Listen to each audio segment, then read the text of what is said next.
The following is a presentation of ESPN on ABC.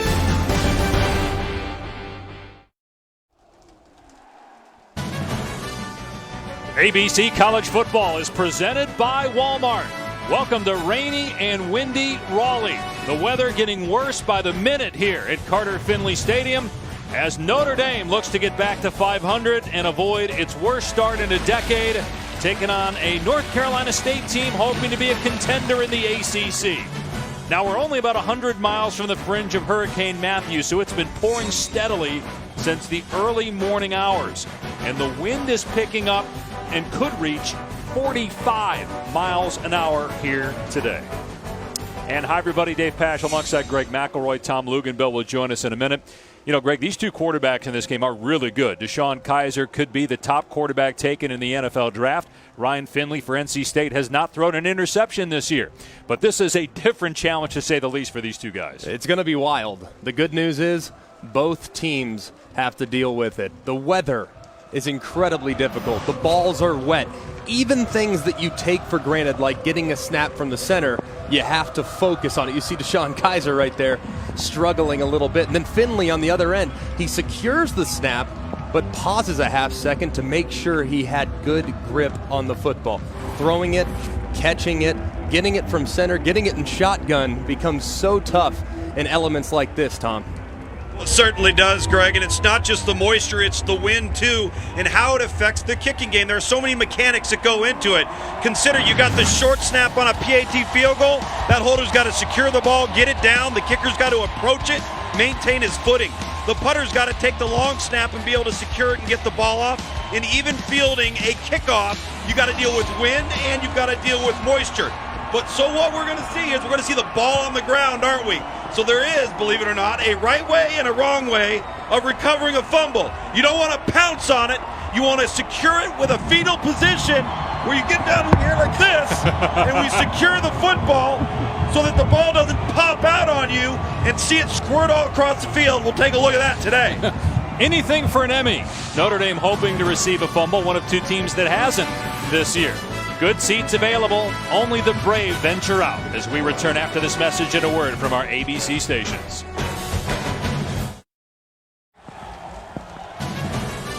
Welcome to ABC College Football presented by Walmart. Notre Dame and NC State from Raleigh, and you're watching the ACC on ESPN. As we mentioned earlier, winds could gust up to 45 miles an hour. Heavy rain expected all through the day and the night here in Raleigh. Notre Dame won the toss, elected to receive. Smart decision because they expect things to get worse from a weather standpoint after half. Going to be easier to move the football early on. Here's C.J. Sanders, who has a kick return for a touchdown this year. Trying to get his footing, and he's dragged down to the 21-yard line.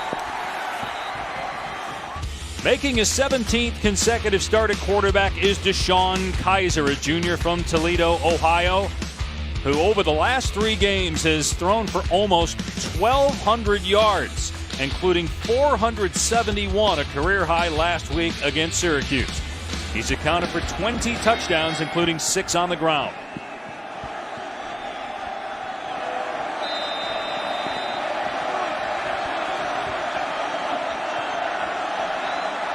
So 1st and 10 for the Irish on the 20-yard line.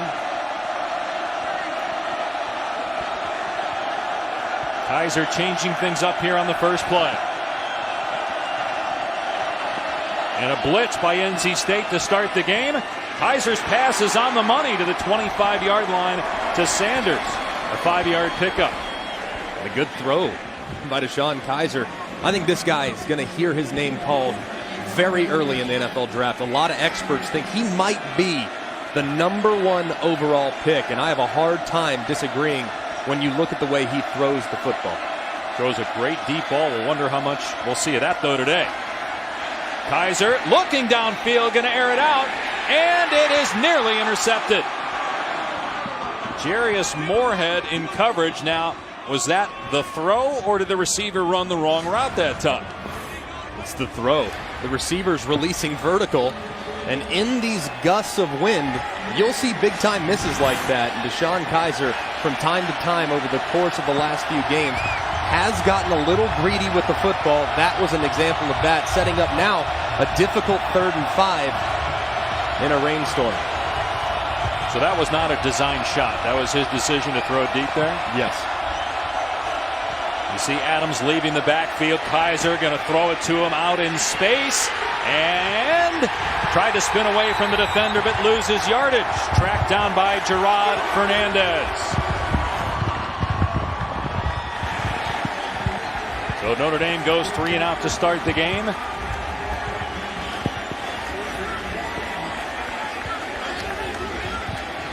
Good job by this NC State defense. Defense players love this weather. It's old school football, man. They got to be flying around and wrapping up. Not what you want if you're a Notre Dame fan early. Oh, the snap was not great, but Newsome able to get it and get rid of it, and it's a decent punt. And a flag down as Notre Dame did not give the return man, Braylon Cherry, room to catch the football. Jeff Heiser, our referee.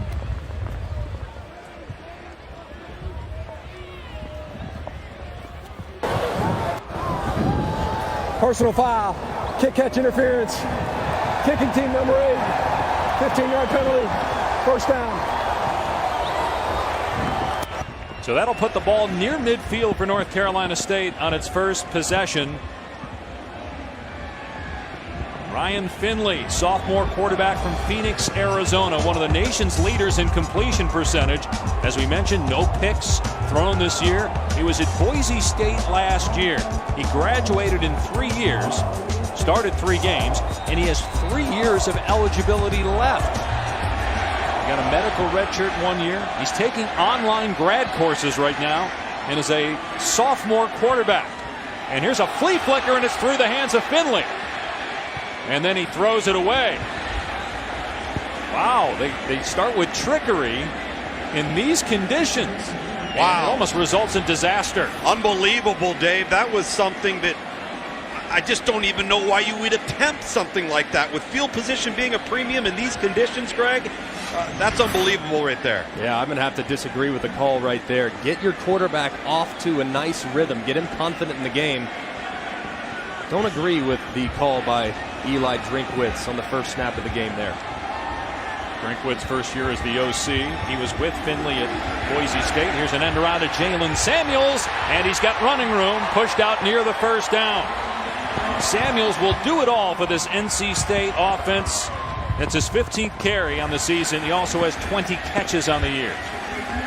Try to get him involved early. He's a great receiver. He's a runner. He can play outside, inside. He's actually listed as a fullback. But he is a talented individual that's a matchup nightmare for defensive coordinators. So a 1st down for NC State at the Notre Dame 40-yard line. Hand off to Matt Days off the right side. Powers for about 5 yards. Days averages over 100 yards per game. I think he's one of the best running backs that a majority of college football fans don't know about. The guy's explosive. He's consistent. He's strong. He hits the hole extremely hard. He's good in protection. He's very underappreciated nationally. With a big game here against obviously a national brand, he could jump on the spotlight for a lot of teams, especially those in the NFL. And a guy you need on a day like this. Here's Samuels again with running room. Past the 25 before he's pushed out by Cole Luke. That's an 11-yard run and a 1st down for North Carolina State. NC State, 3 out of the last 4 games, they've scored on their opening possession. They are really a good football team in the first quarter. Doesn't seem to be slowing them down this weather already here. Driving and marching on the cusp of the red zone against the Irish. Jalen Samuels with 7 touchdowns this year. He had 16 last year, a mix of rushing scores and receiving touchdowns. That's him in the slot there at the top of your screen. They run Days. Tripped up and falls down at the 21, a 3-yard run for Days. NC State has dominated the first quarter here at home, outscoring teams 31-7. They've scored on their opening drive in each game here at Carter-Finley Stadium. Their only loss this year was at East Carolina. They lost that game by a field goal. They just beat Wake Forest last week. The schedule gets tough this week. Next week, Clemson on the road, and then at Louisville the following week. Again, trouble with the snap, and in the backfield was Dalen Hayes as Finley covered up the football back at the 27, a 6-yard loss. And it's a good snap by the center. Hits you right in the numbers.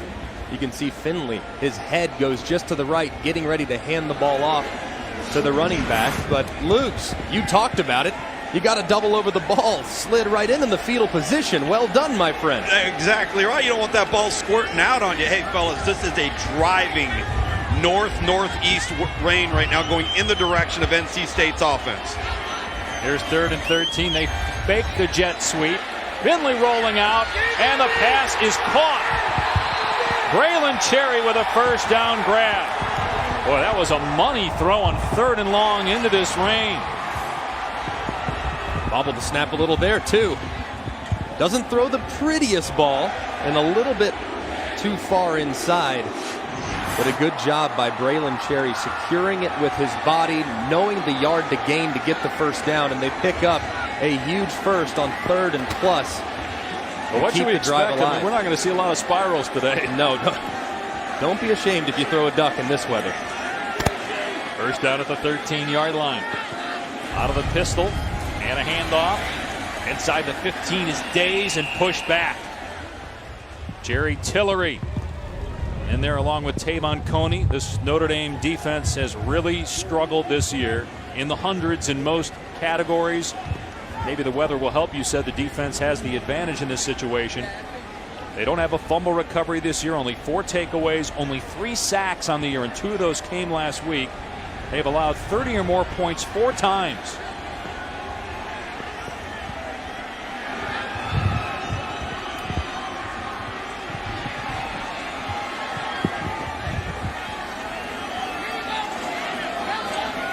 On 2nd and 9, the pitch to Hines, and he's drilled at the 10-yard line. Cleaned up at the 9. Coney with the initial hit, a pickup of 3, and it will be 3rd down. And this is a big down for this Notre Dame defense. Look, last week in the first quarter, they gave up 200-plus yards to Syracuse. In the first half, they gave up 27 points. After halftime, though, they played so much better. They were wanting to carry over some of that momentum. So getting off the field right here and forcing a field goal opportunity for NC State is going to be big for this team's confidence defensively. Yeah, more on that situation with the defensive coaches a little bit later for Notre Dame. 3rd down and 6. The rollout for Finley. Looking back. End zone open man. Touchdown. It's Cole Cook with a touchdown grab. Penalty marker is down on the play. Ineligible receiver downfield. Number 48 in the offense. 5-yard penalty. 3rd down. So the guy that caught the touchdown was illegally downfield. Cole Cook. And we'll take a peek. Look at the receiver on the right-hand side. That's Stephon Lewis. He's on the football covering up Cole Luke, which makes him ineligible. And you can see. So is that on the receiver? Right there. That's on the receiver and the quarterback. The quarterback has to look out and tell his wide receiver, hey, Stephon, back off the football. That's a mechanical issue. Points are at a premium. You can't make mistakes in alignment. That's a critical mistake by this NC State offense. That's a great point, though, because most people just assume the tight end made the mistake there, but it's the receiver and the quarterback. So 3rd and 11. Here's Finley pumping, firing, incomplete. Broken up inside the 10. Lewis was the intended receiver. And so the Irish, as Nico Fertitta makes the hit, forces NC State to try a field goal. Pay close attention, guys, to the mechanics of this snap here. Short snapper to holder to kicker. It is a muddy track right now. Kyle Bombard is 3 of 3 this year, but last year he was 7 of 14. So he's had his struggles. Anybody would struggle in this stuff. 31-yard trot. And it's wide to the right. The snap and the hold looked good, but the kick wasn't. And so NC State has a touchdown wiped out because of an offensive penalty, then a missed 31-yard field goal. Empty possession for NC State, what it comes down to.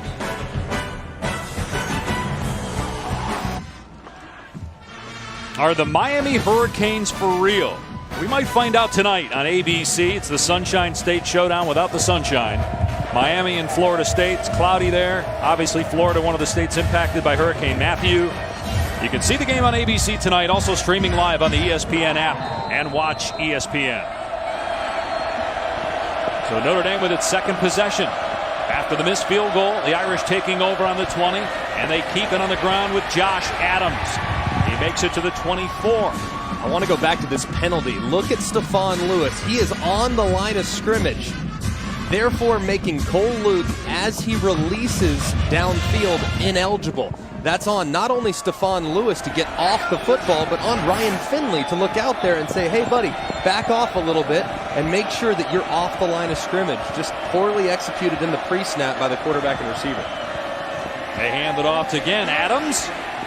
It's maybe 2 with Josh Jones, who might be the best player right now in the secondary for NC State. When last year the coaches felt he might have been their worst player back there, he's really improved. He's their leading tackler. Made the stop there, bringing up 3rd and 4.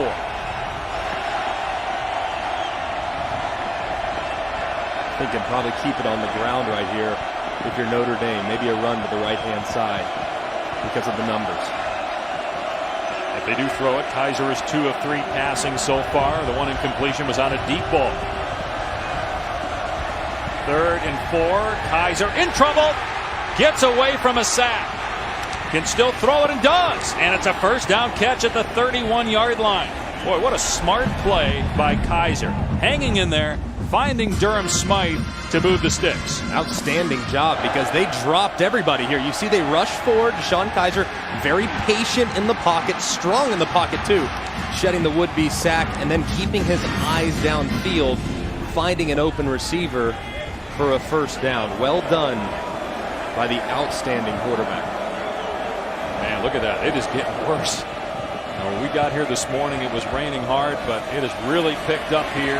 And you see the footing. Adams trying to cut upfield. He steps out of bounds after a short gain, 3 or 4 yards for Josh Adams. Last year set the freshman record at Notre Dame in rushing. Off to a good start this year as well. Averaging 5 yards a carry. He's a good back. Folston, Williams, who we'll talk about. I really like the talented sophomore. They got a bunch of good players on this Notre Dame offense. Yeah, offense has not been the problem. They're scoring and they're getting a lot of chunk plays as well through the air. Here's Adams run out of bounds by Josh Jones. In terms of yards per play, they're in the top 15. Total offense top 25. Scoring, they're in the top 30. But again, it's on the other side of the ball. Biggest reason why Notre Dame is 2 and 3. But in situations like this Notre Dame offense, they are outstanding, but they're explosive. I mean, they want to throw the ball down the field. You already mentioned how Deshaun Kaiser is maybe the best deep ball thrower in college football. In elements like this and wind, yeah, it's very difficult to keep your offensive identity.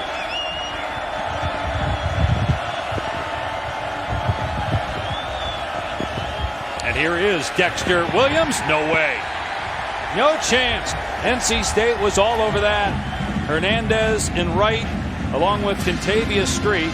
So it's 4th down and Notre Dame making a decision on whether to go for it. And too early in the game, they're going to punt it.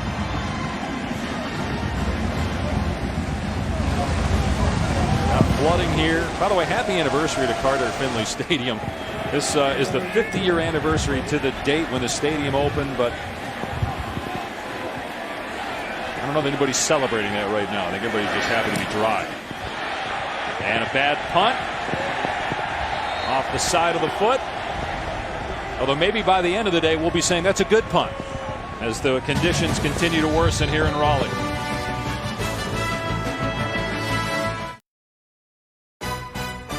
College football presented by Walmart. Save money, live better.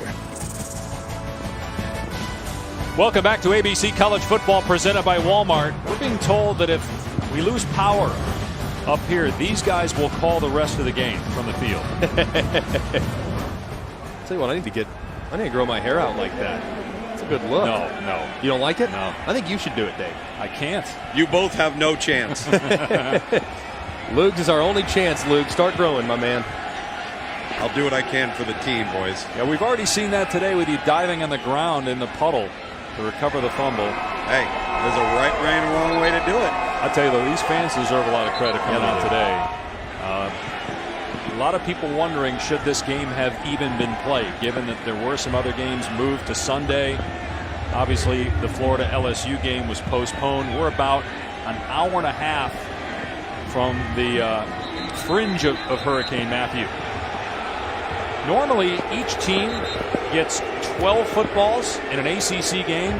They have allowed each team today to use 36 different balls so they can keep the football as dry as possible. And now we have a headset issue on one of the sidelines, which means both sidelines have to get rid of the headset so they have an equal playing field. They're also getting a ball substitution here, which they're not going to do as much of unless the ball comes to the sideline outside of the numbers. But with the delay due to the timeout, they forced a switch right here. Well, maybe they fixed them. They still got the headsets on both sides. Maybe they just fixed it there, and they were down briefly. NC State going to run the football here. Matt Day's getting outside. Turns on the Jets and picks up a first down, a gain of 11. Well, as we mentioned, the Notre Dame defense has been the problem. Brian Van Gorder was fired a couple weeks ago after the Duke loss. Greg Hudson, who was a former Notre Dame player and originally hired as an analyst, gets the defensive coordinator job. And talking with Brian Kelly this week, he says it's more of a collegial atmosphere now with Hudson. He's a fiery guy. He ran out there during a drill this week to bat down a pass. You know, Van Gorder did coach in college, but most of his time was spent in the NFL. Fresh set of downs. Another run play for Days. Nice cut. Days has the first down as he keeps his feet. Finally dragged down as he slides another 5 yards. There is a penalty marker down, though.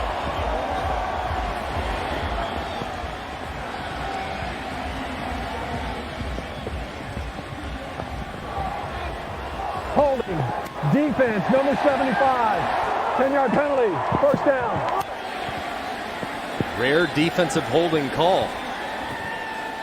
But a great run by Matt Days. Breaking a tackle on Drew Tranquil. Breaking another tackle. That's the problem with this Notre Dame defense. They haven't been sound in tackling. They haven't been able to line up correctly, especially against tempo offenses. And they haven't played confidently within the system. Greg Hudson is going to change that. That's the number one goal for Brian Kelly. Go out there, believe in what you're doing, and have faith that we're going to put you in the correct position.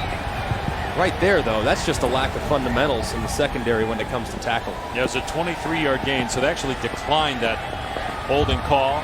NC State was just down here, had a touchdown called back because of an offensive penalty, and then missed a field goal. They're in the red zone again.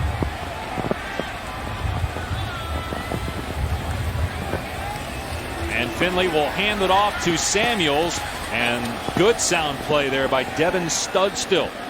Hey, Greg, one thing to notice here, you can take a look here with Samuels. You can see it with Matthew Days.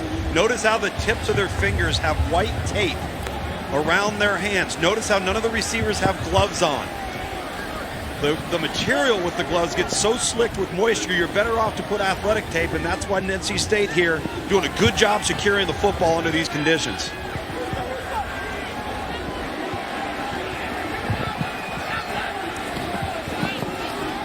Days in trouble in the backfield and dragged down for a loss. James Onwalu. 6 tackles for a loss on the year now for the senior from St. Paul, Minnesota. Onwalu cashed in, but it's big Isaac Rochelle that forced Days to run to the outside. Rochelle's been the most consistent player up front. He's played a lot of football. He's a big body. He'll play on Sundays, no doubt about it. The Notre Dame defense needs more plays like this, especially in driving rainstorm, forcing negative plays and difficult situations for the offense. That puts NC State in 3rd and 16 and probably out of field goal range. So Finley's just going to try to get some yardage here. And he does. He picks up a handful to the 20. So that'll make it a little bit easier on the kicking team. It's 4th down and 11. The kickers haven't gone out there yet. And NC State may go for it here. I think, Greg, you give it one more shot to kick. You're not going to pick up 4th and 11. Give it one more shot to kick the ball. And then if it doesn't work, you know you need to go away from that the rest of the game. But they decide to go for it on 4th and 11. And a timeout called by Notre Dame. Notre Dame. You agree with that? I think I'm with you. I think kick it. Points are so difficult to come by in this situation. We'll see whether or not NC State decides to kick it. The long snapper and holder are going to get mentioned more today than in any other game you'll watch this year. Tyler Griffiths, A.J. Cole. The kicker is Kyle Bambard. They missed a 31-yard attempt earlier. Now on 4th and 11, they decide to kick again, a 38-yard try. A liner that gets over the crossbar and puts the Wolfpack on the board. It's like he made a game-winning kick the way they're celebrating. It's a great kick. I don't know what to tell you. When we read about it in the almanac, it'll be a beauty, end over end, right down the pipe. Maybe not the reality. 3-0 Pack.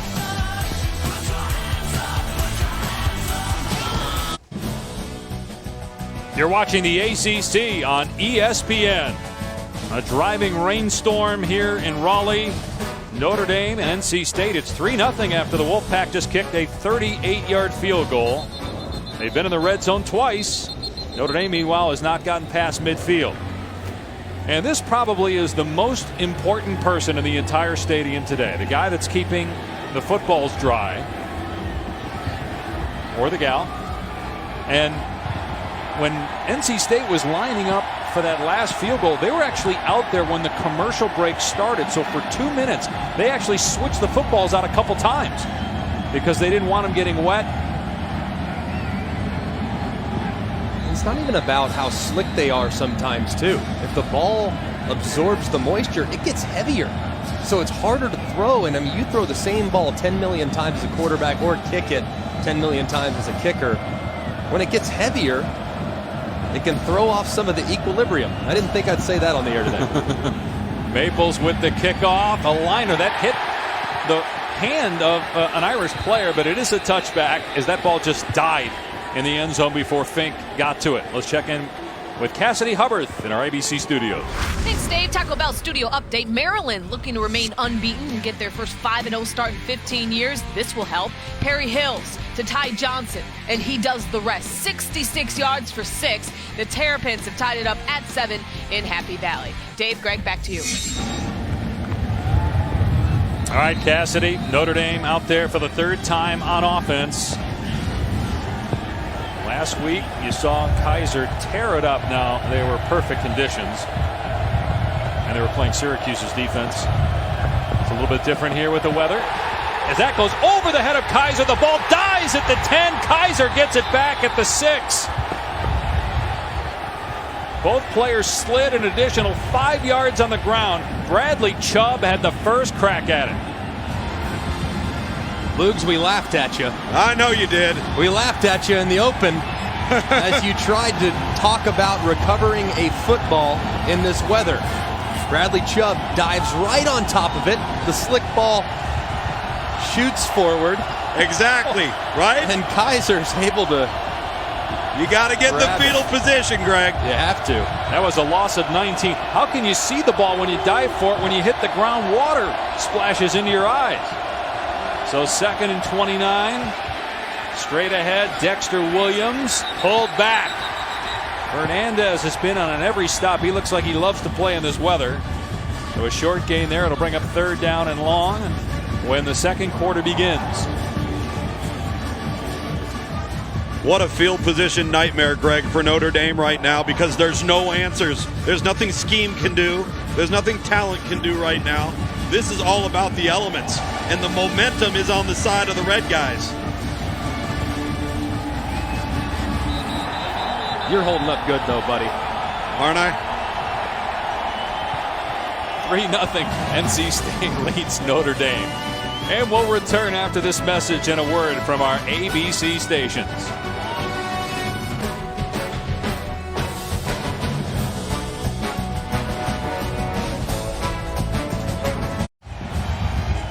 Our Week 5 Monday Night Football matchup, an NFC South showdown. Team that was in the NFC Championship game last year, the Carolina Panthers, but 1-3, taking on Jameis Winston and the Buccaneers. Tampa got off to a good start, but has struggled of late. Our coverage starts with Monday Night Countdown at 6. Notre Dame starting the second quarter with a 3rd and 27 from its 8-yard line. And the Irish will just keep it on the ground with Dexter Williams. And he gets maybe 5 or 6. And Tyler Newsome will have to punt from his 1 or 2 yard line. Special teams, once again, this is becoming a field position game. At some point, Notre Dame has to either get their ground game going or take a shot or two downfield. Right now they're going with the wind. So if they're going to take a shot, this would be the quarter to do so. Scott Daly is the long snapper. Did a pretty good job. And Newsome, with the help of the wind, absolutely smokes that punt. It dies at the 17. A 59-yard boot. And these are the kind of plays you celebrate on a day like this. A bomb by Newsome, and NC State backed up inside its 20.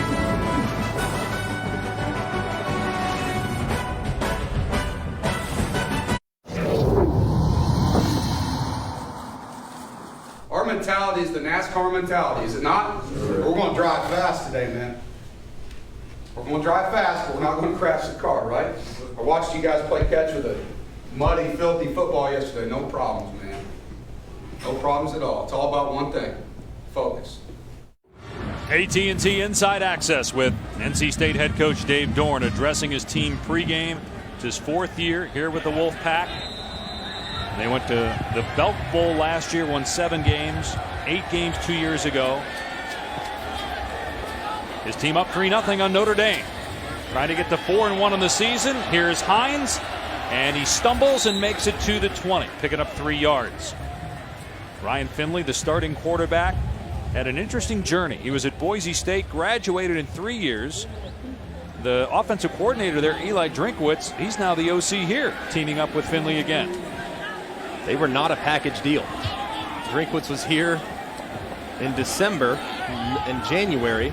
Finley just arrived a few months ago. And Finley's been very impressive.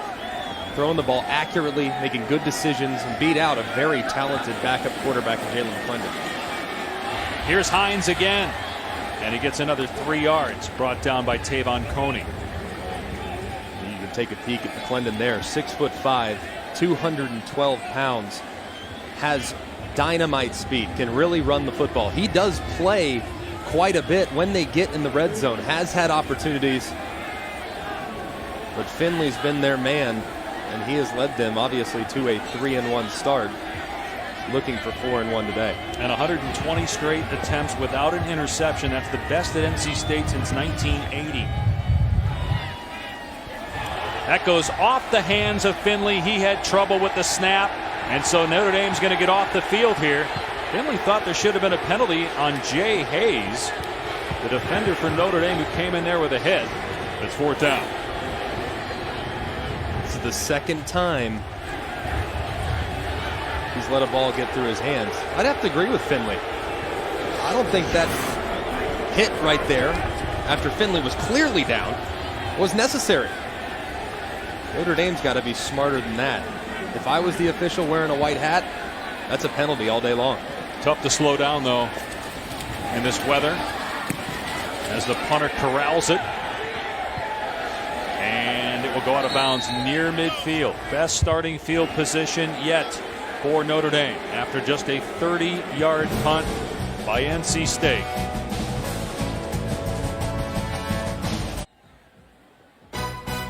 College football presented by Walmart. Brought to you by Pacific Life, helping generations of families achieve long-term financial security for over 145 years. Welcome back to ABC College Football presented by Walmart. NC State in front of Notre Dame 3-0 early second quarter on a day full of rain and wind, and it's getting worse here at Carter-Finley Stadium. Notre Dame, after a 59-yard punt by Tyler Newsome and then a bad punt by NC State, has good field position. A strike to Equinemius St. Brown, his 26th catch of the season. Had one catch all of last year. Greg, you could make the argument that aside from NC State's field goal, the most important play of this game was the previous punt by Notre Dame to finally flip field position after the first quarter. They force a 3-and-out on defense. Now look where this offense sits in prime position with the wind at their back. And Tom, this is an important quarter for Notre Dame too. Second quarter, they have the wind at their back now. They got to take advantage, maybe get a little more aggressive offensively. Please reset the game clock to 11 minutes, 57 seconds.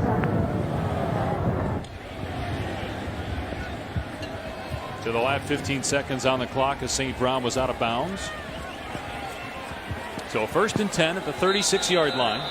Notre Dame trying to get back to 500.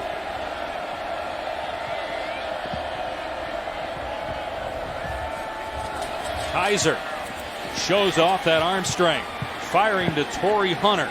It's a gain of 8. Kaiser's been in this situation before. You Notre Dame fans, I know you might not want to remember it, but if you think back to last year against Clemson, similar conditions, very rainy, he performed pretty well under the circumstances a year ago. On 2nd and 2, they'll run it, and Dexter Williams does a good job finding the hole and picking up the first down. Well, you mentioned earlier you really like this kid. He's a sophomore, had a 59-yard touchdown run last week against Syracuse. He's an explosive runner, and he runs mean. I mean, he is a guy that has a lot of energy. Brian Kelly really likes what he's done in the early going of this season. Expect him to get more touches as the year goes on.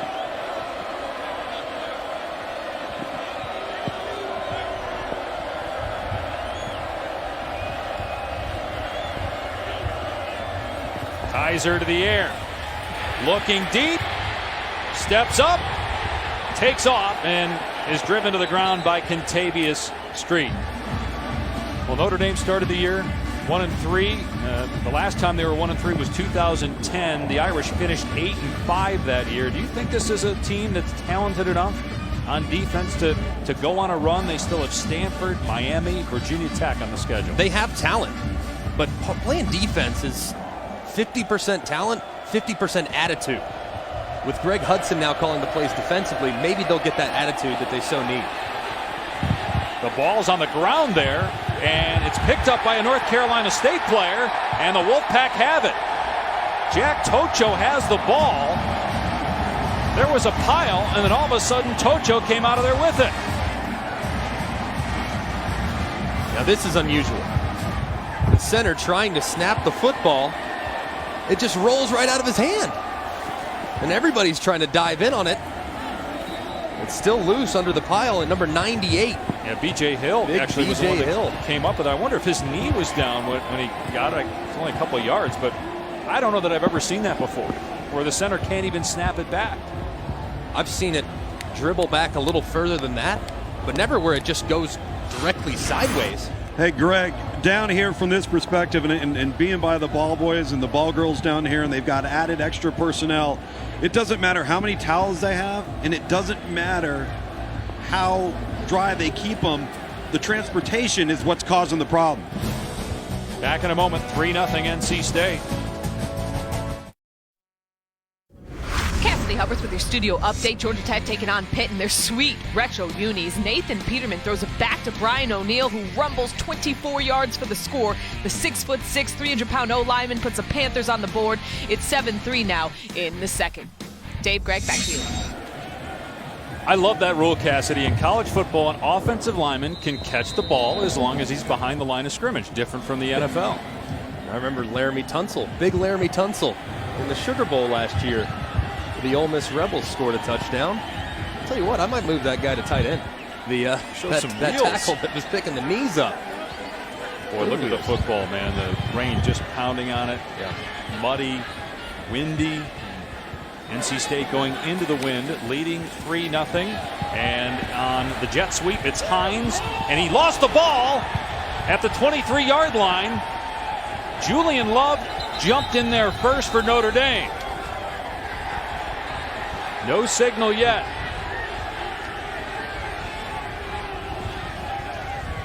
Notre Dame ball. And it's Love who comes up with it. Notre Dame's first fumble recovery of the season couldn't have come at a better time. Nyheim Hines trying to spin, get a little bit too much, let the ball get away from his body, and a whole sea of golden helmets jumps in on it, picking up their offense that just gave the football away. Good job by the Notre Dame defense making the play right there. And the first fumble recovery this season. The Irish in Toledo coming into today were the only teams without a fumble recovery this year in college football. Just their 5th takeaway of the year. And it sets them up on the 22-yard line. How about this? They had an empty backfield. Now they shift Adams back there with Kaiser. Play clock is at 1. I don't know that they reset the play clock, but apparently they did. First down. Apparently they reset it, and no one knew it for Notre Dame offense, and neither did the coaches. Guys, you cannot have that happen. You cannot have a delay of game on a change of possession. I know that Deshaun Kaiser right there is trying to get into the right play, but that cannot happen for you when you have a gift of a turnover and you're in the red area right here. I'm with you, Luke. Pre-snap penalties have hurt both teams now in the early going here. So 1st and 15 now. Kaiser, and that thing sails on him. Trying to hit Torrey Hunter allegedly there. That ball was about 10 yards over his head. 3-0 NC State. It's an important game for both teams. NC State trying to become a contender in the ACC. They can win this game. They got Clemson and Louisville next week. Certainly the next 2 games. If the Wolfpack can get one here today. We're at Carter-Finley Stadium in Raleigh, about 100 miles from the fringes of Hurricane Matthew, and that's why we have the driving rainstorm getting worse as the day goes on. Winds up to 45 miles per hour. A lob into traffic, and it is incomplete. C.J. Sanders, the intended receiver. Normally on those wide receiver screens, you see the quarterback zip it in there. He tried to lob it in traffic. That's consecutive throws by Deshaun Kaiser that didn't look like he got a great hand on the football. That's way too much air, allowing all the defenders to trace to the outside. And now Notre Dame, in a situation like this, in a very difficult 3rd and 15, have to think they'll probably try to get the ball out of his hands quickly, because a field goal at this length in this weather is very difficult. Maybe Kaiser just runs the ball. Tries to get 3 more yards, make it a little bit easier. Play clock winding down again. It's going to be a pass play. Kaiser waiting. Now throws. Incomplete inside the 10. He actually had a guy. But unable to hang on to it was Durham Smythe. I don't know if he was throwing it to Durham Smythe on the over route or if he was trying to get it.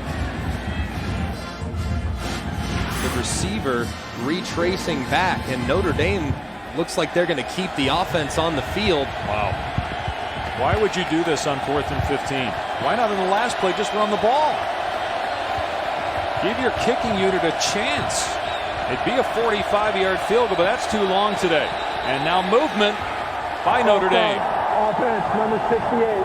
5-yard penalty, 4th down. So let me ask you this. Do you punt?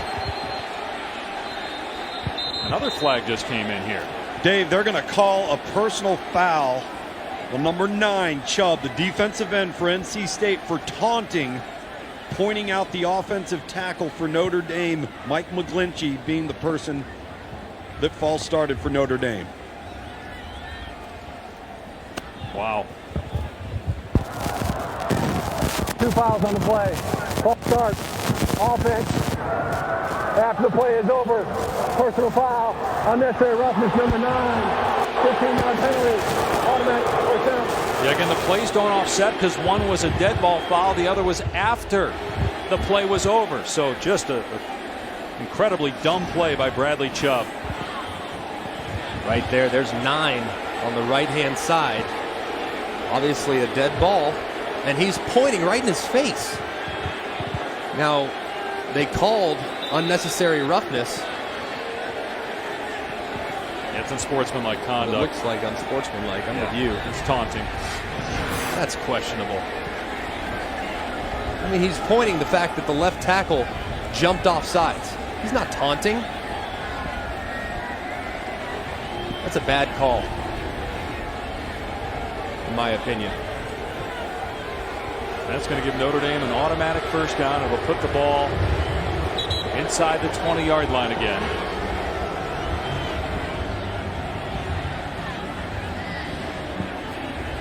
Biggest thing is the fresh set of downs. Greg, I think it was because he was demonstrative. That's why the official threw that flag.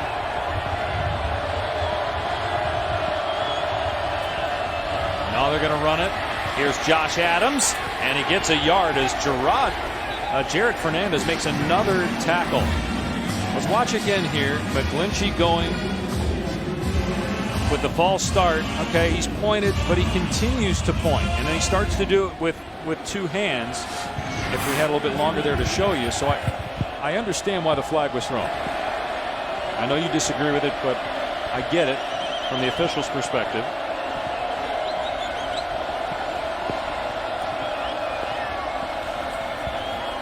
Kaiser off play action. Has an open man inside the 10. Out of bounds goes Torrey Hunter at the 7-yard line. It will be, let's see if they give him the 1st down. Should be 1st and goal from there. Tell you, Greg, if Deshaun Kaiser can control the ball in this weather, NC State's getting no pressure out of their front 4. He's got all day to throw the football back here in the pocket. The offensive line's been very good in protection so far early on.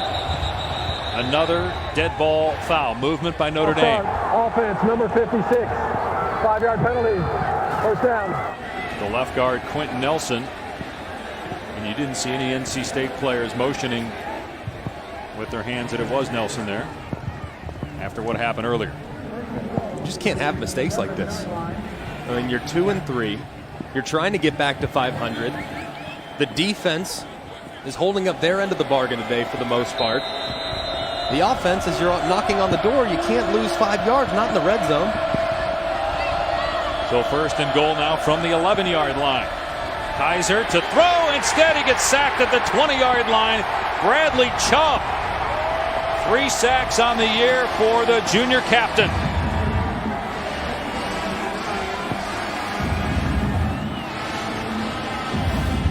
A good pass rush right here. Oh, you can see left tackle McGlinchey trying to fake the run. Didn't get his head up in time. Chubb slips right inside of him. The running back tries to bail him out, but at 275, full speed, you're not going to be able to slow down that big man. He drops Kaiser for a big sack. Kaiser on 2nd and goal. Running around on the mud. And throws it away. Greg, are you surprised that Notre Dame is continuing to throw the ball as often as they are in these conditions? This is the quarter to do it. They have the wind at their back, so if they want to get the passing game going, and that's who they've been. This offense running the football, for as good as that offensive line is, they've been inconsistent at the point of attack. They have talented guys, but the running game just isn't clicking on all cylinders, so they know that throwing the football and giving it to Deshaun Kaiser is their best opportunity at this point. They have run the ball 13 times, thrown it 11, which seems surprising in weather like this. 3rd and goal. Kaiser again to pass to the end zone. It's picked off. Intercepted by Moorhead. So just as we talk about how many times the Irish are throwing the ball, Kaiser gets picked off.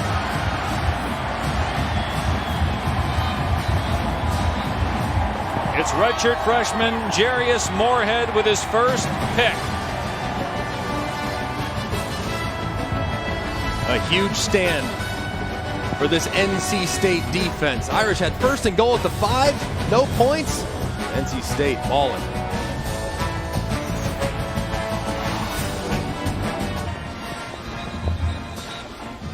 So Notre Dame fails on 1st and goal to get points. DeShone Kaiser's an amazing quarterback. This is just so tough. The pocket collapses just a little bit.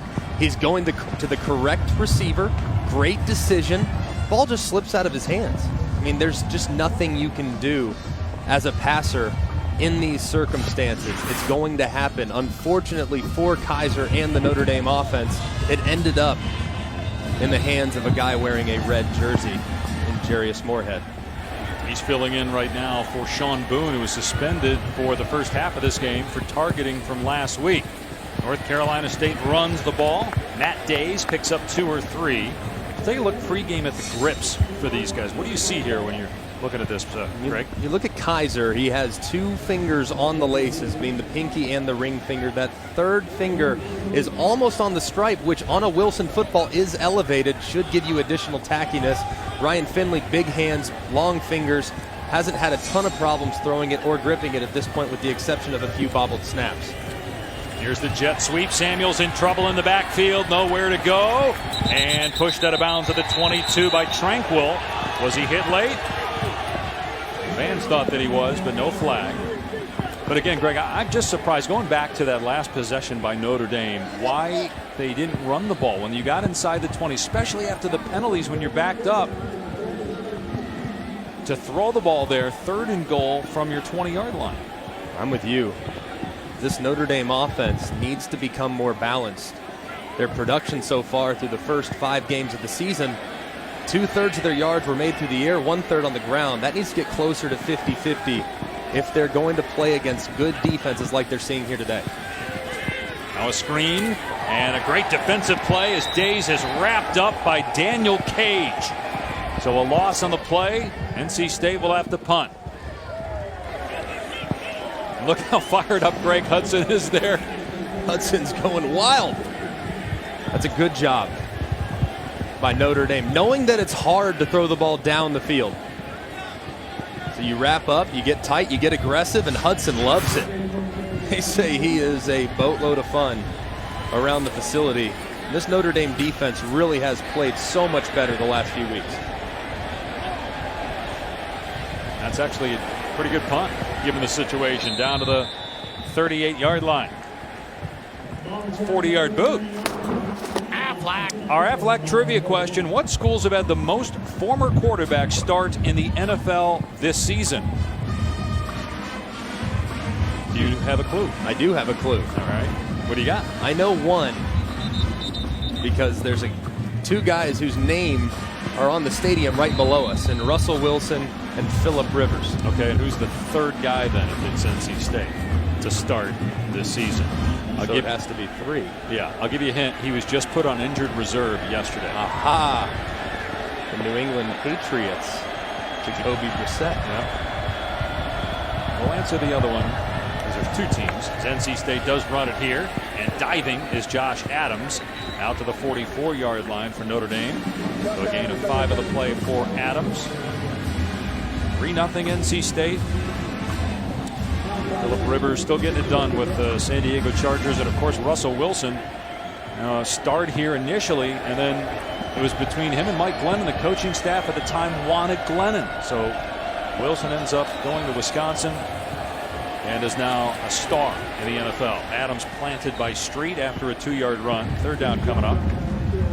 And it's 3rd and 4, 3rd and 3 plus. I mean, this is what you need to be in if you're Notre Dame, because if it's 3rd and 4, you can run it or throw it and still convert. It's the 3rd and 15s, 3rd and 27s that are impossible in these conditions, and they've been in those way too often in the early going. And they're going to go empty here, so we'll see if Kaiser slings it on 3rd down and 4.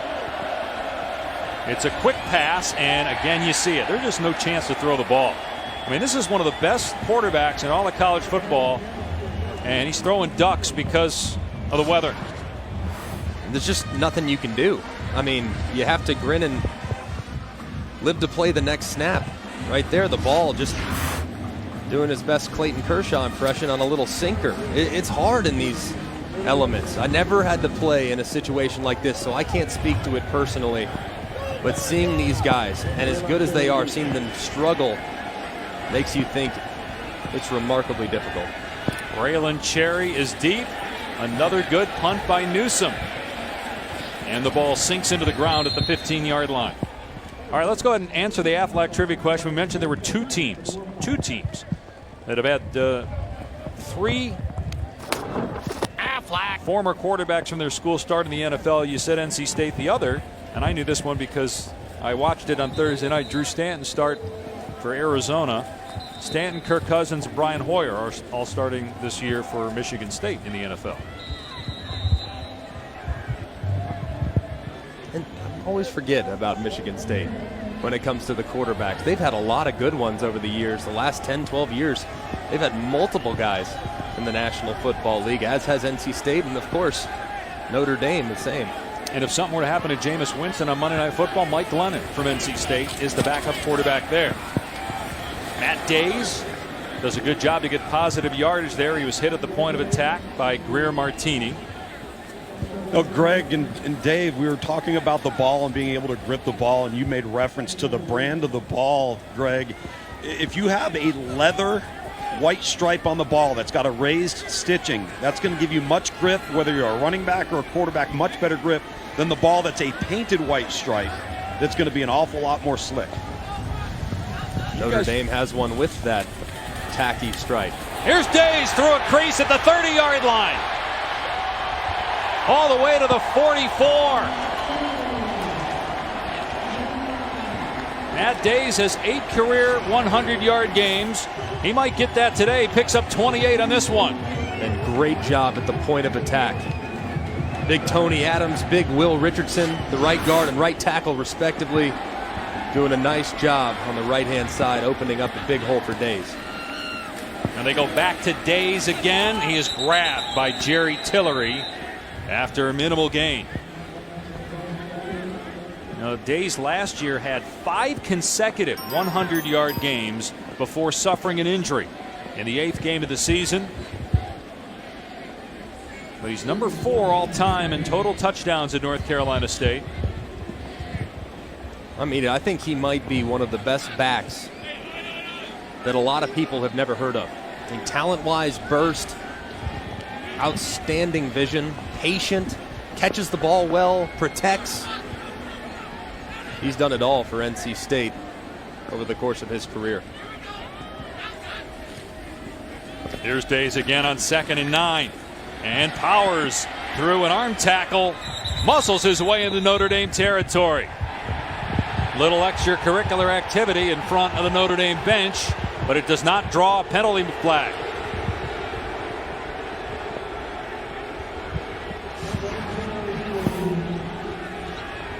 Little chippy in there, walking all the way through. That's Thaddeus Moss, son of Randy Moss, who's a talented freshman on this NC State team. Good job by the officials, letting him play, getting him regrouped, not penalizing either team. Big 3rd and 4 here for North Carolina State. Inside 2 minutes remaining here in the first half. Option. Days. And he is stacked up short of the first down. You would think NC State will go for it here on 4th and inches at the 46-yard line. I wouldn't. You wouldn't? 120 on the field. Punt it, take it to half with the lead. This game's about field position. If you are brought up short, then you give Notre Dame possibly a shorter field to try to cash in and make some yards, and make some points before the half. Notre Dame calling a timeout, so that's the second timeout taken. But we've seen Notre Dame, they're trying to throw the ball down the field. So if you're NC State, why not take the chance and get the yard and see if you can drive it down the field and get more points? Because if you get that second field goal, now Notre Dame has to score a touchdown. I don't know if we're going to have any touchdowns in this game. Well, I still think, look, the way things have gone, knowing that you're going into the wind, take it to half. A 3-point lead feels insurmountable at times in conditions like this. So don't give Notre Dame new life by trying to secure momentum going into the half. NC State's dominated for the most part. They've had a couple of turnovers. And Tom, I know they're thinking about it down there, but I think this is a no-brainer. Without question, I would punt the football and try to pin Notre Dame deep in their own zone. There's no question they have to punt, and keep in mind, who gets the ball coming out of half? NC State does. So take all the danger out of this right now. Get the field position back that you had all first quarter. You lost a little bit here in the second quarter. And just go ahead and get yourself into the locker room. Force Notre Dame to go the long field. I guess I'm disagreeing with the two quarterbacks. But after the exploits yesterday, maybe you guys should be on my side. More on that a little bit later. Just setting up the crowd to be dazzled by our two quarterbacks in a pass segment. The last time Notre Dame was shut out in the first half was the national championship game against Alabama in 2012. That was against a pretty good team, and obviously you didn't have these conditions. And Kaiser is 6 of 13 passing, 38 yards and an interception. The offense is out there. Yeah, and they're going to go with the direct snap here to Days. I like it on 4th and 1, and he gets it. He's to the 39-yard line. Got to give you credit, Dave. Well done. It was 50-50. Tom and I are thinking, no doubt, punt it. Make it a field possession game. You say, hey, be risky. Keep the drive alive. Have all their timeouts. Days will lose yardage here. Gets leveled at the 41 by Tillery. Hey, Greg, you know what the best part about that play design was? When you think about it, they eliminated part of the mesh point, so they didn't have to deal with the weather, the ball getting to the quarterback, then being handed off to the running back. Just put him in the Wildcat, get the ball right to him. I love that thinking right there in these conditions. Coming up on the college football halftime report with Stan Verrett, Mark May, and Mac Brown. Another top 25 matchup in the rain just down the road at Chapel Hill. It's North Carolina and Virginia Tech. And also Florida State and Miami playing tonight. We saw Miami, Greg, a couple of weeks ago in a game at Appalachian State that many thought was going to be a tough game for the Hurricanes. They absolutely pummeled the Mountaineers in that game.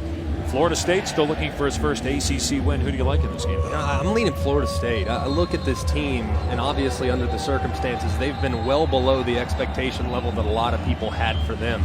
They have so much talent, though. And that Derwin James injury in the secondary, the defense has been nowhere near where they need to be. But I think Jimbo Fisher might have their attention. They had the lead late last week, obviously gave up the 54-yarder to North Carolina to lose the game. So I think they're going to come out hungry. And I still am just not 100% sold on what we've seen from Miami to this point because of the level of competition they've played. 2nd and 11. Finley rolling out, throwing complete. Hitting Jalen Samuels, and he gets out of bounds inside the 35-yard line. Kyle Bambard missed a 31-yarder, made a 38-yarder. And obviously in this weather and into the wind, they got to get a lot closer for him.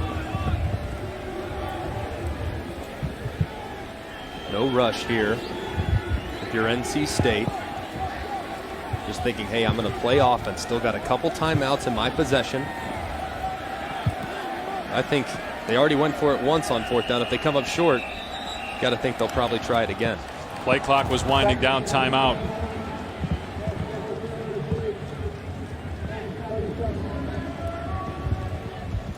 This week's college football rankings brought to you by Goodyear, the AP Top 10. We mentioned Miami is number 10. Tennessee and Texas A&M coming up. Is it just the Vols' year after last week, or is Texas A&M the better team?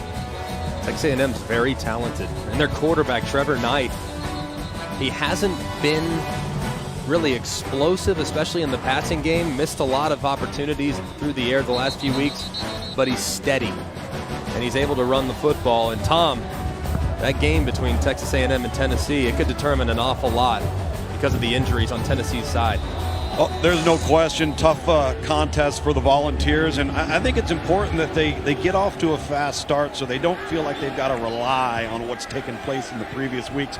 But I'll say this about A&M, that team, they have completely revamped their running game, and they can get after you with their defensive front. Two things that they've been lacking over the last 3 to 4 years. And depending on what happens with that LSU-Florida game, doesn't look like it's going to be played. That could have a big impact on things as well. On 3rd and 5, the pass sails over the head of Cherry. And the offense staying on the field here for 4th down and 5 at the 34 of Notre Dame. No surprise here. If you're going to go for it on 4th and 1 on Notre Dame's 45 or 46 yard line, you're definitely going to go for it here. Yeah, it's a little longer to gain. There's not nearly enough time, I think, for Notre Dame, given the way their offense is played, to get down into scoring position.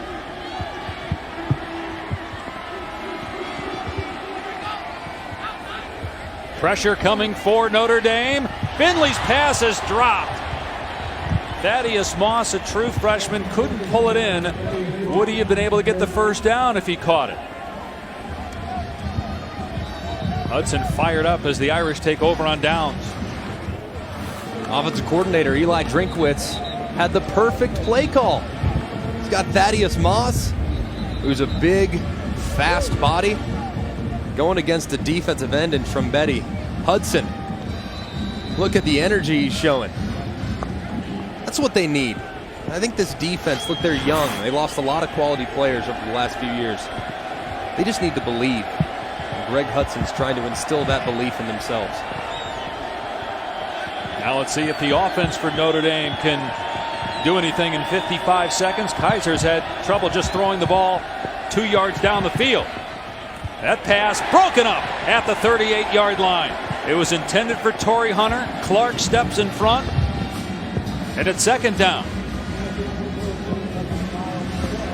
Just trying to get Deshaun Kaiser into a rhythm. He's had a lot of balls slip through his hands. That one he misses just a little inside. But they're going to need him to pick it up a little bit in the second half, and completing a few passes before halftime can certainly help your confidence. Run play on 2nd and 10, and Williams is dropped. Arius Moore was in the backfield for NC State, and now it's 3rd down and long. And the Irish do have to run one more play here before the half. About an 8-second difference between the play and game clocks. Got a timeout. NC State right here. That's smart. Use your last timeout, and if they don't pick it up, you're going to get the ball back. Who knows? Maybe the punter has trouble with the snap, and you get a turnover. They're going to put time back on the clock. Put it at 45 seconds. And think about Notre Dame. They've had trouble just snapping the football. Not once, but twice in this game. One snap went over to Deshaun Kaiser's head to the right-hand side. They had another snap by Mustipher that just slipped right out of his hands. Resulted in a fumble recovery by B.J. Hill. Force Notre Dame to snap the football. Then you have obviously a chance to maybe see them make a mistake. Let's take a look at some of these bad snaps that we've had, and also just poor job on the pitch there on the flea flicker attempt. Finley dropping the ball a couple times. That one over the head of Kaiser. And then I don't know what that was. That was a snap by the center to the left guard. That's a strange one there. 3rd down and 12. And it's a design quarterback run by Kaiser, trying to get outside. He can't. Jones wraps him up. NC State does not have any timeouts.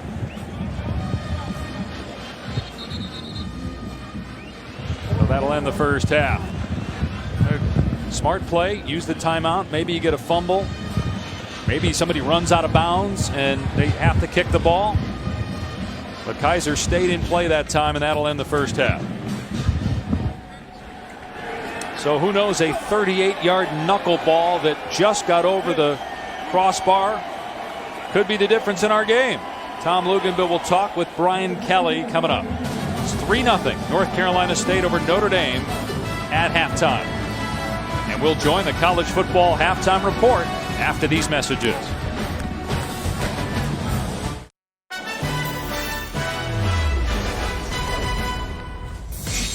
So far, the weather's been the big story in Raleigh. The effects of Hurricane Matthew affecting both teams. Only points of the first half, a Wolfpack field goal.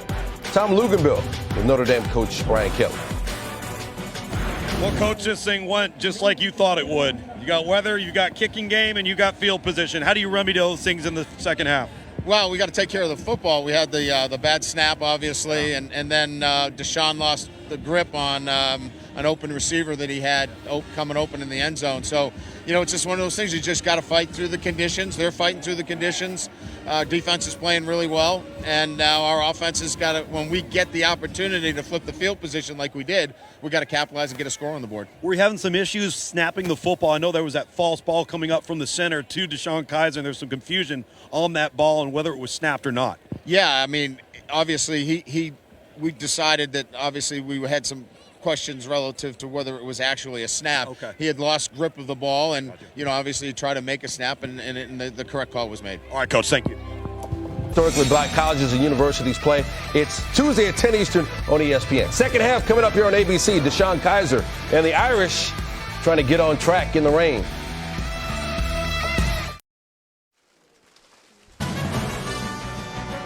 Welcome back to ABC College Football, presented by Walmart. You're watching the ACC on ESPN. From Raleigh, North Carolina, there's no time on the clock, meaning halftime is ended, but there are no players or coaches on the field. Until further notice, both teams are being held in the locker room. There was lightning about 15 miles away. So they're holding everybody in the locker room right now. But no official lightning delay as of yet. So we have a few minutes here to discuss. And if you're a quarterback, you have more than 20 minutes to think about what you just went through in the first half. So, Greg, put yourself in the shoes of Ryan Finley or Deshaun Kaiser. What mental, physical adjustments are you going to make? You almost, to a certain extent, just have to smile it off. I mean, look, this is an impossible situation for both Kaiser and Finley. The winds are howling. Obviously, the rain is making the ball extremely slick. It's so hard to play offense under these circumstances. So if I'm a quarterback, I'm thinking, look, just got to be smart with the football, secure it on the center quarterback exchanges, and rely heavily on my defense, because that's what's going to be what determines the game. And if I'm Deshaun Kaiser, I might go to the coach and say, can we hand the ball off when we get in the red zone again? They had an opportunity there late, but threw the football and came up with no points. The last time Notre Dame was shut out, by the way, in a half was 4 years ago. The last time for a game, you got to go 99 games back to 2008. All right, let's take a look at today's right combination, brought to you by State Farm. When you get a good snap in normal conditions, we don't talk about them, but we're going to give a shout out to Tyler Griffiths. Put it on the money. The holder did a great job, and the kick was good from 38 yards for the only point of the first half. Fans have been told that they can voluntarily leave the stadium, but many going to tough it out, saying, why not? I'm soaked. Might as well just stick it out. 3-0, NC State of the half. There's a delay in Raleigh at Carter-Finley Stadium because of the weather. We're told it's going to be about 10 minutes before they decide when to allow the players back on the field. It's NC State with a 3-0 lead over Notre Dame right now. So we're going to find out how good this Miami defense is against Dalvin Cook and Florida State. Are the Canes back? That's the big question tonight. We'll have that game in primetime for you, 8 Eastern here on ABC. Our game at halftime, it looks like they're about ready to start the third quarter, so let's send it back out to Raleigh for the second half. NC State and Notre Dame. All right, Stan, welcome back to ABC College Football, presented by Walmart. 3-0 North Carolina State in front of Notre Dame. It has been pouring rain since early this morning, getting worse as the day goes along. Winds that started out at about 15 miles per hour Some man on the street interviews during our 35-minute weather delay. Up to 45 miles an hour, perhaps, as the storm generated by Hurricane Matthew, which is about 100 miles from here, where that hurricane cone is. And the weather still going through here, expected throughout the day and night. Let's check in with Tom Luganville down on the field. Well, guys, it just wouldn't be fitting if we didn't come on air and have the hardest rain of the day coming down right now. If you take a look down here at the field, with every step that these guys are taking, this is what they're getting into. So when that ball security becomes such a premium, it's not just people swiping at it, things of that nature. It's how the ground now affects your ability to hold on to the football. I talked to Dave Doran, head coach at NC State. He said quite bluntly, if we don't turn the ball over, we win the game. And more on that in just a moment. In terms of the turnovers, 3-0 Notre Dame on a 38-yard field goal. NC State rather with a lead on that short field goal. Here's Hines on the return for the Wolfpack. Dragged down at the 33, slides 3 more yards. Let's take a look at our Pacific Life game summary. Tom alluded to the turnovers, a fumble lost by both teams. This is the first fumble recovery for Notre Dame this year. Happened in the second quarter. Then on an awkward snap that ended up at the feet of the left guard, the Irish recover. And then Notre Dame on 3rd and goal, Kaiser throwing to the end zone. You could see there how that ball wobbled, that it was an easy pick for Jarius Moorhead. Notre Dame had 48 yards on 31 plays. State had 122 yards with 95 on the ground. And Matt Days brought down at the line of scrimmage. He had 84 yards rushing in that first half, but stopped there for nothing by Niles Morgan. That first play is any indicator. I think it's going to be ground and pound for both of these teams in the second half. Very difficult, almost impossible to throw the ball consistently and accurately in conditions like these. It's going to be important for the running backs to try to take over this game. Reggie Gillespie is in now, spelling Matt Days here on 2nd and 10. Gillespie keeps the feet moving and able to dive for a couple of yards. Bring up 3rd down and long. And it will be interesting to see how these teams handle 3rd and long if they can't run on 1st and 2nd down, if they take a risk in throwing the football. And that's really the appropriate word right now when you throw the ball. That's exactly what it is. It's a high-risk opportunity. This defense for Notre Dame, they're playing aggressive in the secondary. They know that downfield throws are very unlikely to be accurate in a situation like this. So think on 3rd down, especially in throwing situations, screens and draws, throws behind the line of scrimmage. And Finley will take off here and dives to the 40-yard line. Notre Dame was all over that, so a 3 and out for NC State. Tell you what, Greg, that's okay, because now you're going to punt the football, and if you get any semblance of a punt here, you're in great shape of field position, and that's how NC State owned the first half, was by winning field position. A.J. Cole will punt it. Chris Fink and C.J. Sanders are deep.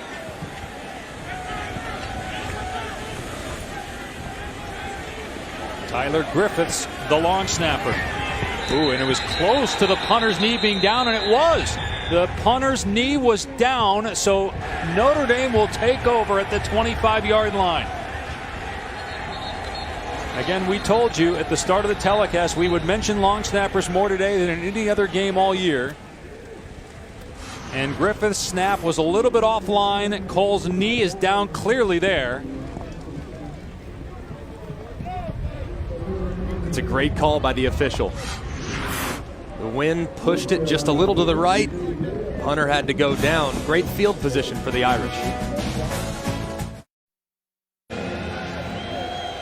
Celebrating its 12th year sponsoring the Good Hands Field Goal Nets, Allstate makes contributions to participating universities' general scholarship funds for each field goal and extra point kick. To date, Allstate has contributed millions in scholarship funds. And if you have good hands today, that may go a long way to win this game. Or good feet, too. It's slippery. We've seen guys fall, drop passes. The punter had to go down because of a bad snap, took a knee, so Notre Dame takes over on the 25, and it's Kaiser running it. and he gets to the 22-yard line. So he'll pick up a 3 on the play. It'll bring up 2nd down. Now, on a normal day, the target range for Justin Yoon is about 52. And so that's why we've got that in there, just to give you an idea that on a normal day, that's about his range. He's got to get a little bit closer today. Probably more near that yellow line is within his range today, given the weather. Josh Adams on the call picks up a couple. Although in talking to Brian Kelly the other day, there appears to be a flag down. No, it's just a towel. But he was saying he's not afraid to put Yoon out there to try a 50-yarder, but that's before he got here and saw how bad the weather was. And it's not even about the kicker as much as it is about the snapper and the holder, the entire operation trying to get the ball down and attempt to kick. Very, very tough, obviously, under these circumstances. Greg, we saw him throw the ball out in this situation in the first half. Let's see if they run and just get some yards to set up a field goal. Nope. Kaiser to the air on 3rd and 6. In trouble.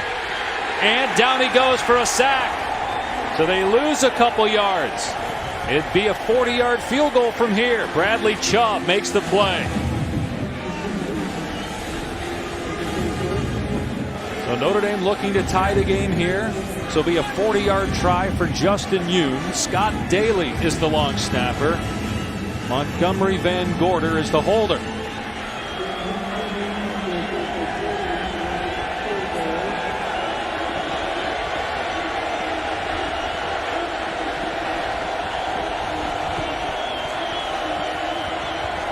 The snap is good. So's the hold. And the kick just creeps over the crossbar to tie the game. Go ahead and celebrate, young man. That's pretty good from 40 yards in this stuff. Pretty good. Season long. In this, that's about as good as it gets for me.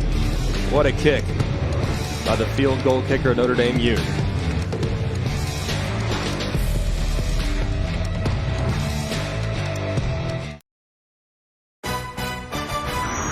College football presented by Walmart. Brought to you by Chick-fil-A. We didn't invent the chicken, just the chicken sandwich. So after a 35-minute weather delay, we're tied after a Notre Dame field goal. Here are the home games affected by hurricanes for North Carolina State since 2000. And look, they scored a lot of points in 3 of those 4 games. Hurricane Matthew, on the fringe of it anyway, about 100 miles from here. And the rain and wind getting worse. Squib kick, and that ball scooped up on the 15-yard line. Samuels taken down short of the 20. Let's check in with Lou. Guys, as you can see, these weather conditions are as bad as they have been. We have driving gusts of wind coming at you sideways into the eyes of Ryan Finley, the quarterback at NC State, as he's approaching the line of scrimmage. We saw that end play right there, just landing. This is to the point where keeping your footing is as critical as just holding onto the football, trying to execute a game plan. And Greg, Dave, this isn't about talent, this isn't about scheme. This is about who can execute, holding onto the football, run the ball, and get first downs. All about execution and focus in a situation like this. So difficult to be efficient. Finley had a little trouble with that snap and the pass, incomplete, a diving attempt. I'm a little surprised they actually played this game, knowing that it could have been moved. There have been other games that have been moved. You knew what you were getting into early in the week. Are you surprised, Greg? And do you agree with the decision to play the game? Look, I have to agree with it. I'm a player. You know, I was always told, look, you're playing, and I was going to go out there and play. I don't disagree with it. I know the ACC and the decision makers vetted every possible scenario, and they wouldn't put these kids in harm's way. Matt Day's hit at the point of attack and fumble the ball.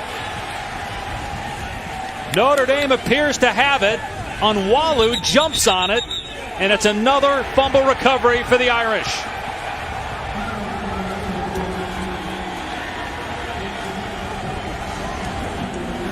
Dave Dorn said if we hang on to the football, we got a real chance to win the game.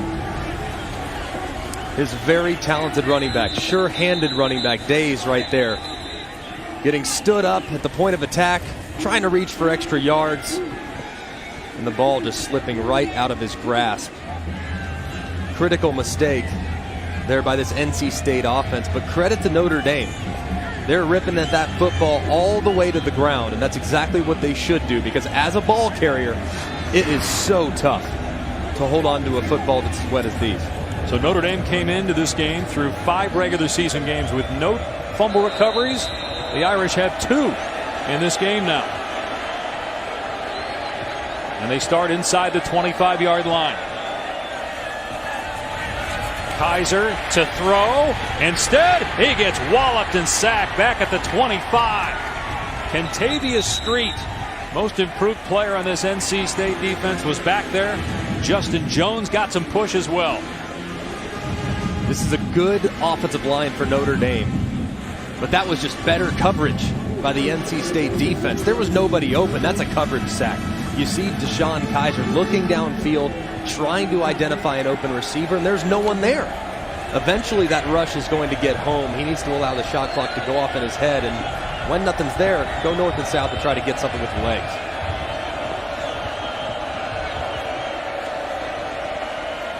Another pass play for Kaiser, and trying to set up the screen.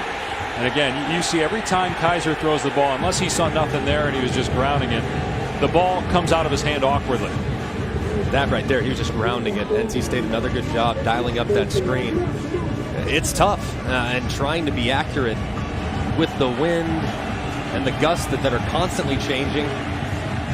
You understand why they're doing what they're doing offensively, trying to run it, trying to get one on first down, throw the ball down the field. You look at Deshaun Kaiser, guys, this is the guy that has a real chance to be the first overall pick in the NFL draft next year. That's how good he is, and he's struggling. So it's hard for just about everybody, obviously. There's been a grand total of 2 third-down conversions between these two teams. As that pass sails incomplete, intended for Torrey Hunter, it'll be another field goal try of 40 or 42 yards here. Although the offense is still on the field for Notre Dame. They just made one from the exact same distance, and it's 4th and 12. Why are you going for it here? That's surprising. I mean, it's 1 yard further back. This would have been a 41-yard attempt. He just made a 40. I don't understand what the thought process is. And it's not 4th and 4. It's 4th and 12. And you haven't completed a pass in a month. Kaiser zips it. Knocked away. Incomplete. North Carolina State takes over on downs. Tocho with the pass breakup. So we remain tied at 3 apiece here in the rain and wind, as Tocho knocks that one away from St. Brown. The Wolfpack take over when we return.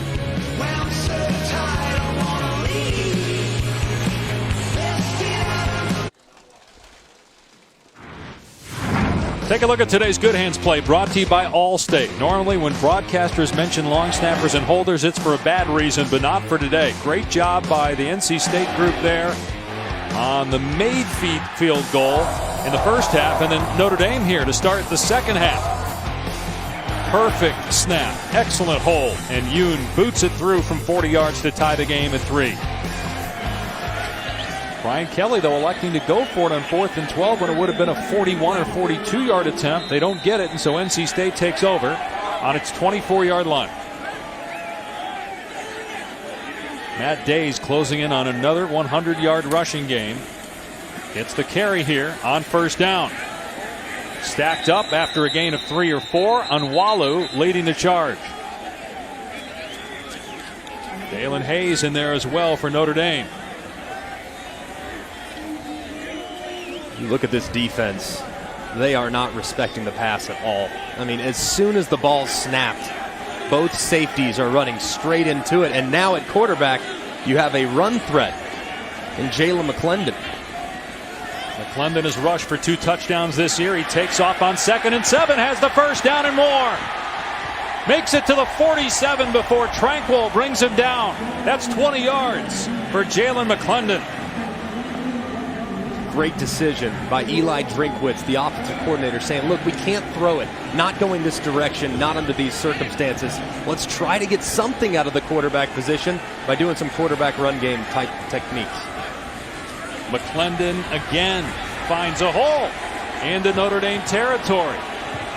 And look at him push the pile. Think about it. They have run the ball 24 times and thrown it 10. Notre Dame, it's almost even. 19 run plays and 17 pass plays.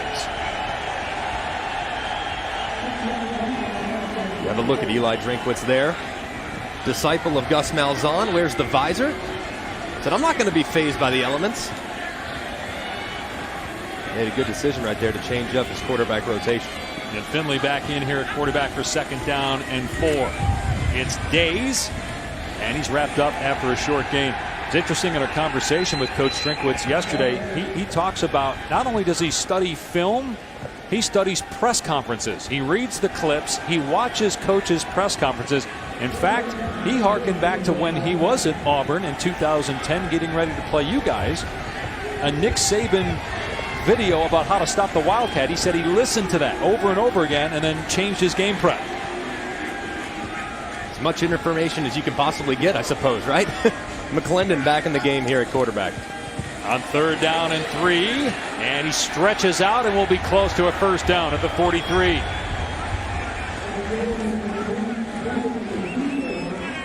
Greg, I don't know about you, but I'm a little surprised this hasn't been the approach that Notre Dame has taken on offense. With Malik Zaire, you mean, Luke's? Yeah, just trying, get +1 in the box where you can outblock the numbers that they have to tackle you inside there and use the quarterback in the run game. And that's really been the difference here with the run game for NC State here in the second half by switching it up a little bit. And I heard Mark May at halftime mention that he would go to Zaire simply for that, for the quarterback run game. They're a little short, 4th down. What do you think? I think it's you run the exact same play. Right now, you had a long run by McClendon. Then you had a 1st down run that followed that. That was a 6-yard gain. Right there, he gained 3 or 4 yards or close to it. Came up just short. Notre Dame hasn't had an answer so far for what Jalen McClendon's doing in the run game. Quarterback dive. Not one that I heard called when I was in the game very often. Yeah, when Drinkwitz said that he was studying, he didn't pay attention to coach's quotes on you running the football. As he should. Wasn't much of a threat in that regard.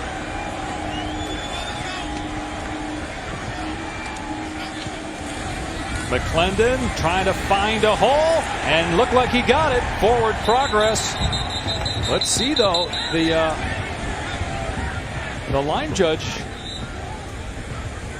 walking back towards the line of scrimmage, and they actually mark him just a little bit past the line of scrimmage, right shy of the 1st down. But watch the initial surge. It seemed like he got past the marker. Well, you see him. He's walking, and then he tries to sidestep real quick. Look, Jalen McClendon, 6'5", 215 pounds. If he puts that foot in the ground and goes north and south and runs into the back of his lineman, his momentum would carry. Wow, it's close. He's got to stretch it out, and he did get the 1st down. Just enough to move the chains. Every inch in a game like this is huge. Old school football. It ain't pretty, but it looks good. Finley back in the game now at quarterback for the Pack. From the 43-yard line, midway through the 3rd quarter, Finley to throw, and that one thrown out of bounds. Intended for Jalen Samuels. Hey, Greg, that was one of those throws standing directly behind Ryan Finley right here that the wind took to the sideline. He had Samuels, and that ball just kept floating further to the right after it left his hand just because of the driving northwest direction of this wind. And you could tell Samuels was thinking it was going to go right in his grasp, and he had to adjust to it late, so the ball did get pushed, like you said, moves towards the boundary. So McClendon in the game to run the ball. He's past the 40-yard line, has the 1st down inside the 30. So the adjustment by NC State at halftime to put McClendon in the game to run the football has paid off. That's 15 yards. McClendon and Finley were battling in the spring for the right to replace Jacoby Brissett as the starting quarterback. Finley wins the job. McClendon has come in situations. And he's got more of the snaps at quarterback here in the third quarter than Finley for obvious reasons. Going to throw it here to Days out of the backfield inside the 20. Lowers the shoulder and powers past the first down marker. Nice, easy completion for Jalen McClendon right there. He was running it north and south. They decide to stretch the defense horizontally, get it to Days on a little swing route. Well executed, and another fresh set of downs as NC State has entered the red zone. 10th play of the drive coming up for the Wolfpack, trying to get their 4th win in 5 games this season. McClendon able to stretch forward and pick up 5 or 6. Jerry Tillery brings him down. NC State goes to Clemson next week, then at Louisville. It would be huge for the Wolfpack if they could get this one against Notre Dame here today.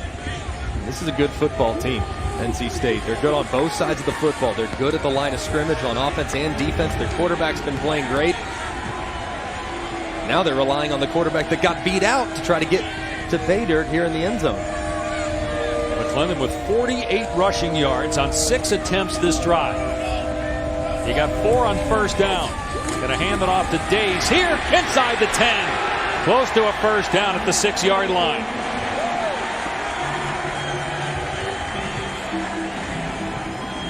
Best drive by either team today, as the other points came in quick change, short yardage situation. I'm a little surprised that we don't see a little tempo from NC State right here. Notre Dame, they've been on the field an awful lot. Long drive, obviously, here. Surprised you're not seeing NC State try to increase that tempo just a little bit, because these Notre Dame players are probably a little worn out as NC State approaches the end zone. They stop play. Ruling on the field is a first down. Play is under further review. So what's happening is, because when the player hits the ground, he's sliding 3 yards, they're having trouble spotting it properly, so they're going to look here to see if he indeed picked up the first down. You mentioned you're surprised they're not going more up tempo. Do you think it's because they want the clock to run, thinking that if they score in this possession, that could be the winning score? Sure, no doubt. I mean, and you also don't want to have any negative plays. It looks like as Days hits the ground, that left knee does in fact touch. Yeah, there. Yep. About a yard short of the line to gain. But every play, you can't waste them in a game like this. Every play has to matter. You can't have negative plays. Sometimes you're willing to take that risk in the tempo offense. You're willing to say, hey, you know what, it might not be perfect, but we'll figure out a way. Call and ball is the technique that people have usually used. In this situation, obviously, in weather like this, every play has to have a purpose. So it's very important for them to make sure they have the perfect play called. Not to mention, too, Dave, Greg, if you're going to go tempo, you're going to speed things up in these types of conditions, you can get sloppy and the ball can go on the ground. So slow it down, focus on the things you can control, and try and make sure that ball security is paramount to anything above scheme and everything else. And we've had a total of 3 lost fumbles in this game. 2 by North Carolina State, 1 by Notre Dame. A little earlier, I mean, Notre Dame had 1st and goal at the 6, and they didn't even score a point, so it's tough to gain them here. Review, the ball replaced at the 6.5. It'll be 3rd down. The clock will start on my signal. So he was short. As Greg said, that knee was down and the ball was short of the line to gain, so it's 3rd and a half yard. And that Notre Dame defense, which has struggled all season, can it come up with a big play here to force a field goal? Because any field goal is going to be an adventure today, no matter how short.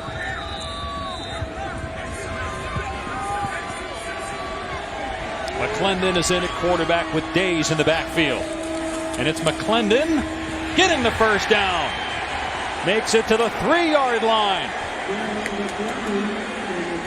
Well, you saw how fired up that left guard Garrett Bradbury was, blowing Notre Dame off the line of scrimmage. Here's the up-tempo now.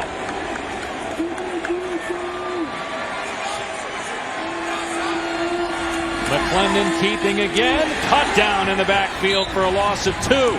True freshman Devin Studstill makes the play.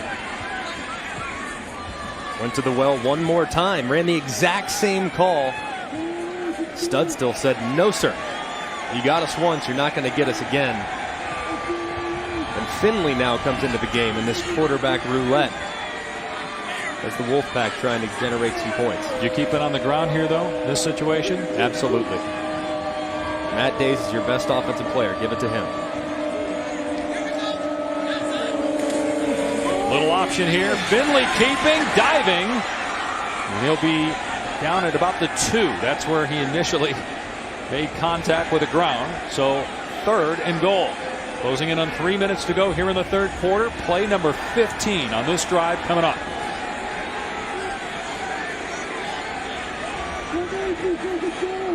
Got to keep it on the ground. 3rd and 2.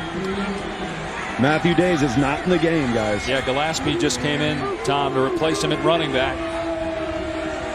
Gillespie's their big body back, so not surprised to see him on the field here, obviously in a goal line situation.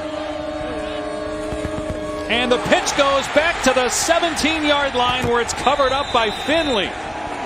Boy, he fired that pitch back there as if he thought Gillespie was going to stand there and wait for it. Wow. Gillespie's thinking handoff. Finley's thinking pitch. Just can't have a mistake like that. Not as you're that close.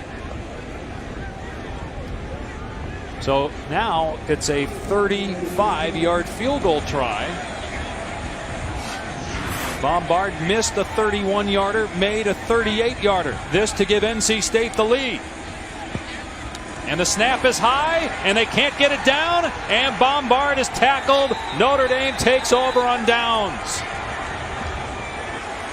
Well, you made the point that Notre Dame earlier in the game got the 1st and goal, didn't get any points. The same thing happens to NC State here because of mental errors. Wow. Now, that was a physical error, but the other stuff was mental errors. High snap. Difficult situation for the holder. Bombard says, I can't do it. He grabs it, tries to do something with it, but it all goes back to the snap operations.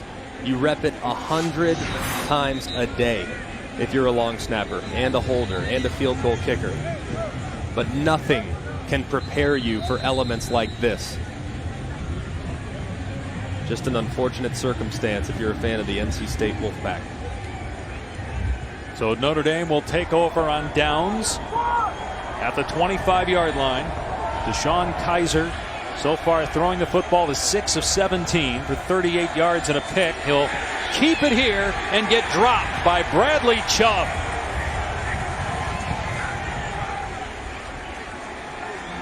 Just a zone read concept. Bradley Chubb did exactly what you're supposed to do. Run right at the mesh between the quarterback and the running back and make it impossible for him to get a read on what the defensive end is doing and makes a tackle for a loss. So Notre Dame in the negative now in total offense yards here in the 3rd quarter. They lose 2 there. 2nd and 12. Kaiser gonna fire it deep. Almost pulled in. Intended for Torrey Hunter. Jack Tocho in coverage. The Irish take a shot. Good defense. Great defense. Tocho knows that he's going to be on an island because those safeties are not as worried about the effectiveness of the deep ball. So really well thrown by Kaiser. Just better coverage and a good defensive play by Tocho, the Pack's best corner. 28th consecutive start for the captain, a graduate student from Charlotte. Now 3rd and 12. Will they let Kaiser sling it down the field again? You would assume so. In trouble, though, in the backfield. Gets rid of it at the last second to avoid the sack. His arm was going forward. It's an incompletion. Arias Moore was there for the Wolfpack. Absolutely nothing Deshaun Kaiser can do. Blitz right up the middle. The left guard, Quentin Nelson's not able to get home. And a good job by Kaiser, just trying to get it out in the vicinity of the receiver Sanders crossing the field. So Tyler Newsome will punt. Scott Daly, the long snapper. A perfect snap that time. And a pretty good punt by Newsome. That's about as good as you could ask for. 45-yard punt. And again, we give love to the long snapper, Scott Daly. Great job.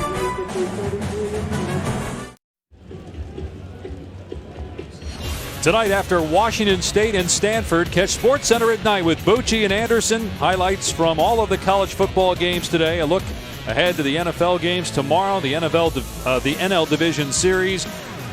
NBA preseason. The UFC 204 update. As McClendon's back out there for North Carolina State and fumbles it.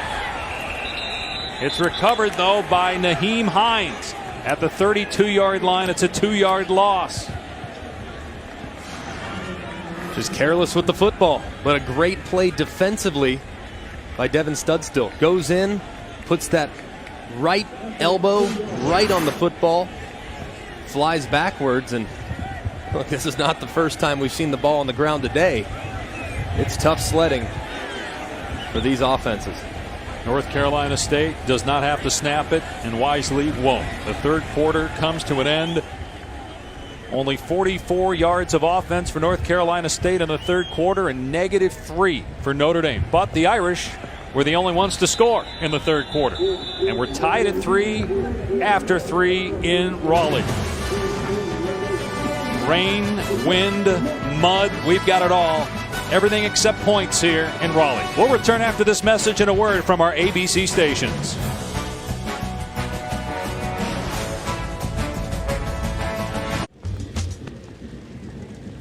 Fourth quarter in Raleigh. Time for our Pacific Life game summary. A 35-minute weather delay at halftime for concern of the players and the fans. There was some lightning in the area. And 2 turnovers by North Carolina State after just 3 in the first 4 games. Notre Dame averaging a yard per play. They came in averaging 7 yards per play. Good for 14th in the country. But obviously in a game like this with the conditions, you know you're going to have bad stats, turnovers, and no touchdowns so far. NC State with a 2nd and 12 on its 32-yard line. They'll keep it on the ground with Matt Days. And good job up front by the Irish. No gain on the play. Jay Hayes was there for Notre Dame. Just trying to think about this game from the perspective of a quarterback. I just don't know what you would do. I've never obviously played in a situation like this. These guys are hanging in there. This is all about the offensive lines, the trenches, and the run games for both teams. And who will make the next mistake, really, is what it may come down to as to who wins this game. On 3rd and 12, it's going to be a pass play, and that one is off target, intended for Cherry. So other than a dump-off pass by Jalen McClendon, we're trying to remember the last time we had a completion downfield. Only a total of 12 completions between the two teams. A.J. Cole ready to punt. The pressure on the long snapper, Tyler Griffiths. Remember, the last one was a little wide, and Cole had to take a knee. This one was off target as well, but Cole gets it away. And it works out pretty well. Dies at the 28-yard line. Good job by Cole to pull that one in and get rid of it.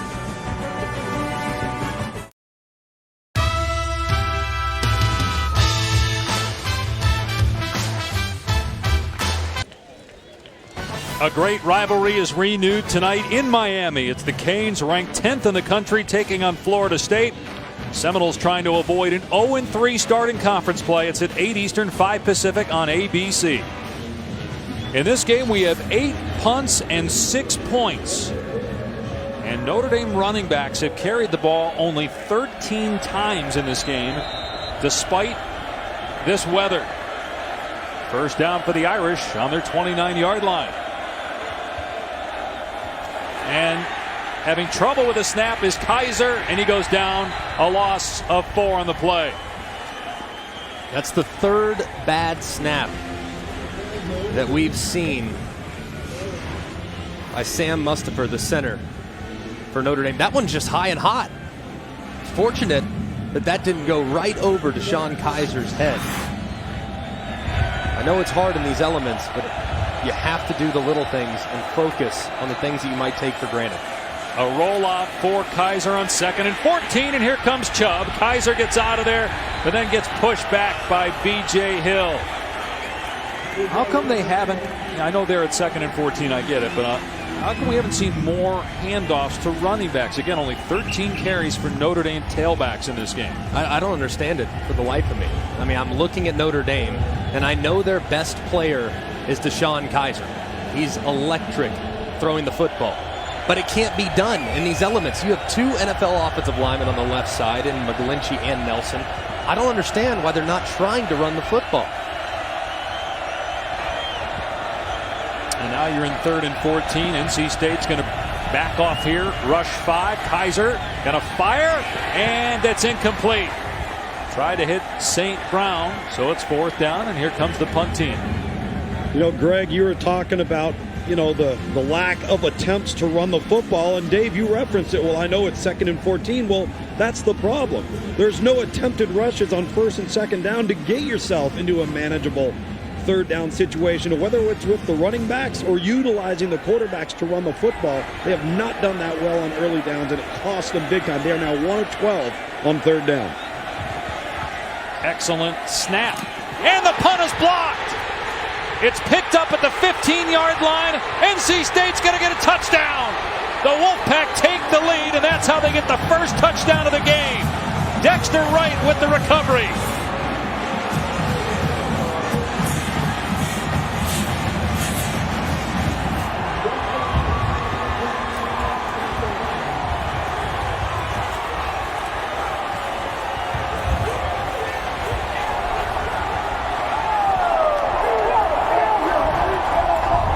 Was not easy for Dexter Wright to be able to pick that ball off the ground, scoop and score. And a big extra point obviously here to try to make it a 7-point game.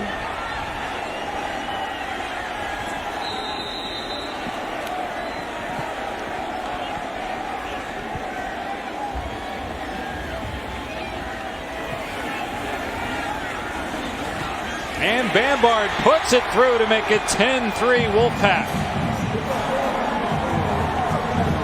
When your offense is struggling, lean on the defense and special teams. Pharaoh McKeever getting the block, turning it in for a big touchdown, and the Pack leads 7 late in the 4th.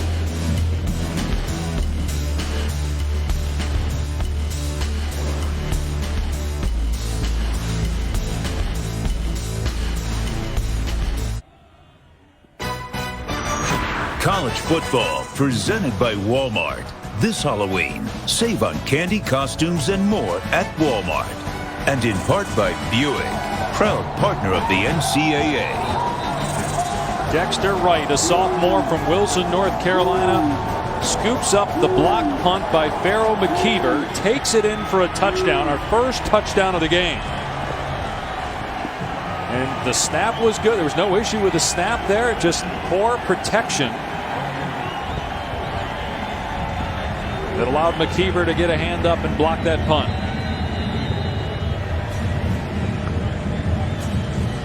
Maples will kick off for NC State.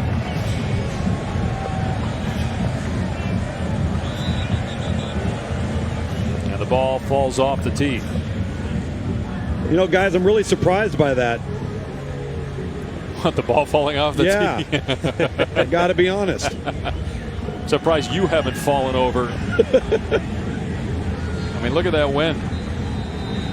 Glad you guys are paying attention to my jokes up there.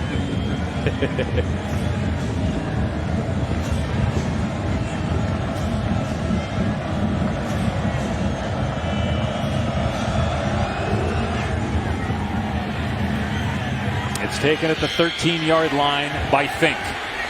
Past the 35. He lost the ball, but it was fumbled out of bounds. So Notre Dame will actually have decent field position on the 39. Special teams have been up and down for everybody today. There was the high snap on the field goal attempt that never happened. Ambar did well just to hold on to the ball that time. And then maybe the punter took a little bit too long to get it to his foot. What do you think there, Greg? Was that just a great play by McKeever? A little long, but he had to secure the catch. So that's to be expected. I mean, NC State wasn't rushing anybody. It wasn't a punt block. They were just trying to corral it.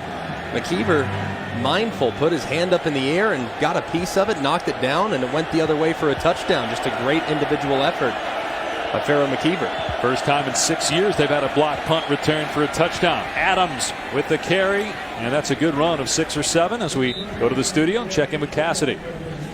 Thanks, Dave. We got a close one between Georgia Tech and Pitt. J.J. Green with the 10-yard run puts the Yellow Jackets up 34 to 27 with about 5 to play in the fourth. And TCU just kicked a field goal. They're up 24-23 over the Jayhawks, and guys. The fact that Jayhawks are leading TCU, wow. 2nd and 4 for Notre Dame at its 45-yard line. The Irish trying to avoid a 2-4 start. Kaiser on the design run, fumble the ball.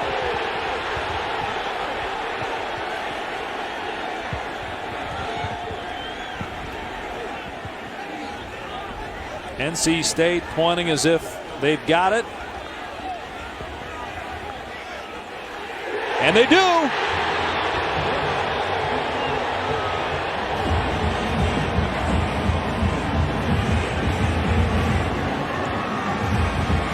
Wow.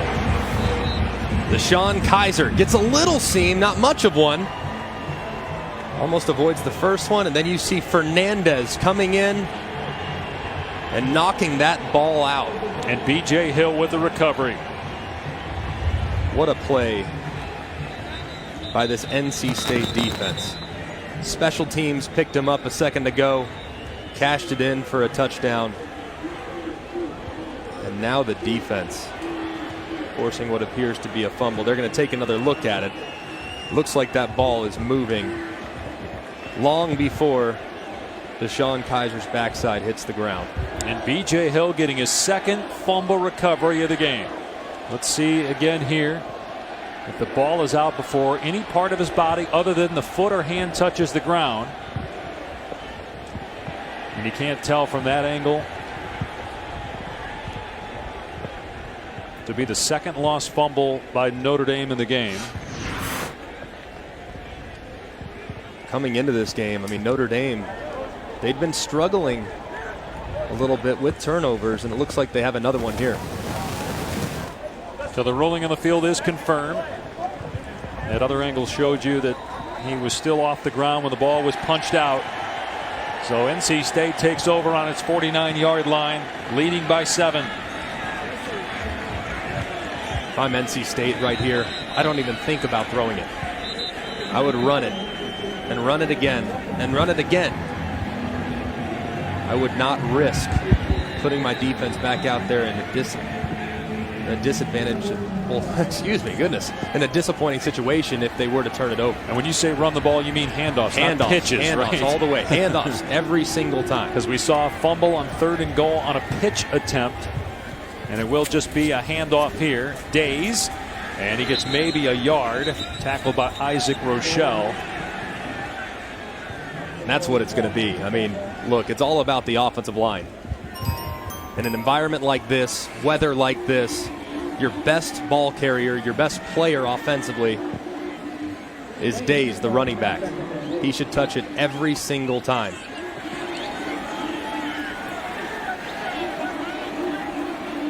Days averages 109 yards on the ground per game. He's got 98 today, seeking his 9th career 100-yard game.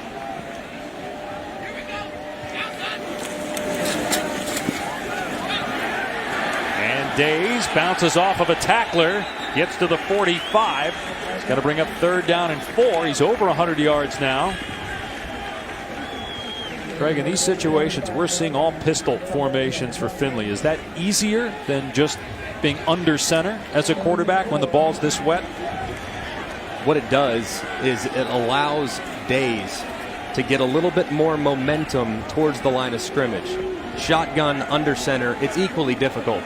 But putting him in the pistol as opposed to beside the quarterback in the shotgun set does give him more forward momentum as he reaches the line of scrimmage.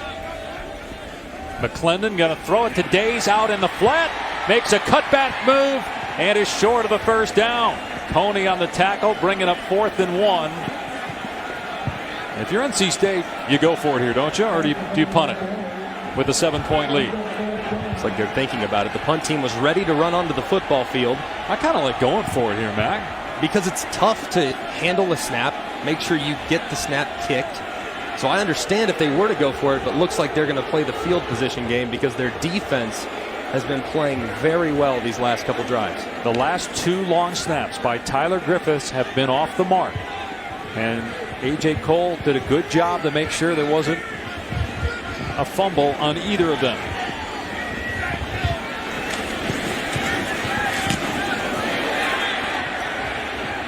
Excellent punt, but this time it doesn't die. It bounces into the end zone. So 42-yard punt, but a net of 22. And Notre Dame down 7. Will get the ball back. Well, Notre Dame had 2 lost fumbles in their losses to Michigan State and Duke, and turnovers a problem here today. The bad snap, and then Kaiser's pass because of the weather underthrown and picked off, and then Kaiser fumbling it here, taking the shot, and B.J. Hill with a recovery. Notre Dame, though, gets it back after an NC State punt. They have 5 yards of total offense, and Kaiser is 0 for 6 passing in the half. Finally, a completion downfield to St. Brown. That's the longest pass play since the first half for either team. And as you're on the sideline for this Notre Dame team, you're telling your offense, look, we're 1 score back. All we need is 1 drive here. It might feel insurmountable, but really it's just going to take a couple of plays to strung together to be able to get right back in this football game. Snap a little high. First down run, though, for Josh Adams to the 33-yard line. I think they should turn around, Greg, right here and run it again. And do it quickly. Over and over again. First down, second down, run it, get in third and manageable. McGlinchey and Nelson, the left side of your offensive line, are both All-American candidates. Follow them. Notre Dame averaging less than a yard per play on first down. And Adams stumbled that time and did not get back to the line of scrimmage. 2nd and long. And the play caller for Notre Dame is Mike Denbrock. He's the associate head coach and wide receivers coach. Mike Sanford is the offensive coordinator. He's up in the booth, is involved in as well, of course. 2nd down and a 10. They gave him the line of scrimmage there on that first carry. Notre Dame hasn't started 2-4 since 2007 when they started the year 0-5 and finished 3-9 under Charlie Weiss. Another run play, trying to find a lane as Adams. Broken tackle at the 40, stiff arming, and knocked out of bounds after he got the first down. That was a terrific run by Josh Adams. Great run by Josh Adams. That's what you need if you're Notre Dame. Look, it's hard to block. It's hard to keep good footing on this wet football field. It's also hard to wrap up, obviously. Great run by Adams as he gets another first down for the Irish. 12 yards there to get him to 46 now on the game. And Kaiser's going to throw. Pump fake. Looking downfield. Takes off. And it's going to be another sack. Kentavious Street is there for NC State. Notre Dame tried to dial up a double move. A little stop and go by St. Brown. Nothing was home.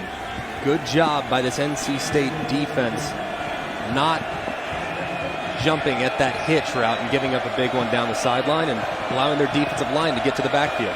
5th sack of the day for the Pack. Here's 2nd and 12.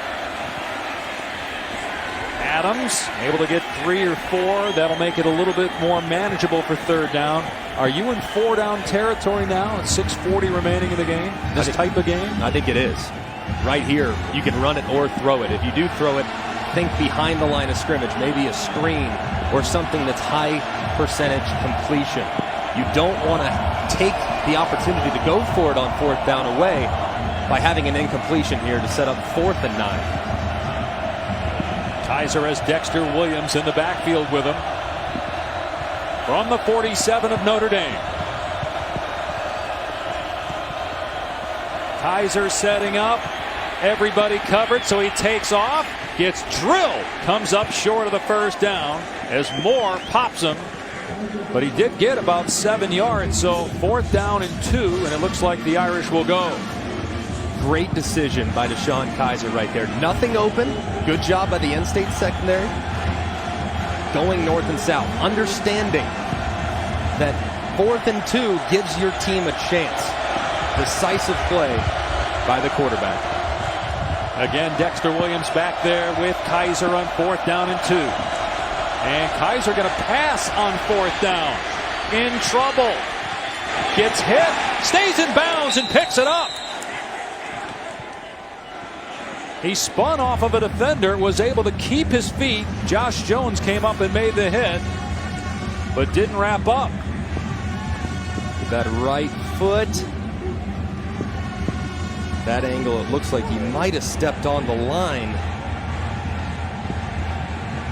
Very, very close right there. And again, ruling in the field is that he's inbounds. Play is under further review. I agree with you, though. It looks like he stepped out there with his right foot. That would give NC State the ball if this is overturned, because clearly there he was short of the line to gain. Guys, if you look at the sideline of Notre Dame and look at the player on the sideline that is watching DeShone Kizer spin around and watch his reaction. Are you saying that he stepped out? Yeah, I think he knows he's out. If you watch him from the sideline on a wide angle, you're going to see him respond, because I think he sees it. And it did look like with that replay that right foot is on chalk. But again, has to be indisputable video evidence beyond all doubt to overturn a call. Is that the case right there? Looks awfully close. Looking for any reaction on the sideline. They appear very optimistic on the Notre Dame sideline. Well, somebody's getting a first down. Either it's Notre Dame or NC State. After this is reviewed, Dennis Redding is our replay official, with help from the ACC Game Day Operations Center. Collaborative effort on these. Really good effort by Kizer, though. Can't overlook that. Knowing, look, 4th and 2, gotta go for it, gotta get it. Doing everything he can to stay in bounds. Just tremendous effort by the quarterback. Hasn't had his best day throwing the football, naturally. He's trying to put the team on his back like he's done so many times over the course of his career.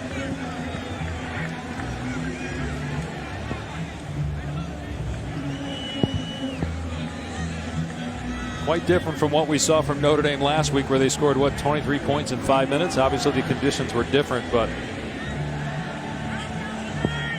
the bad weather, rain, wind, mud, it'll get the best of great players like Kizer.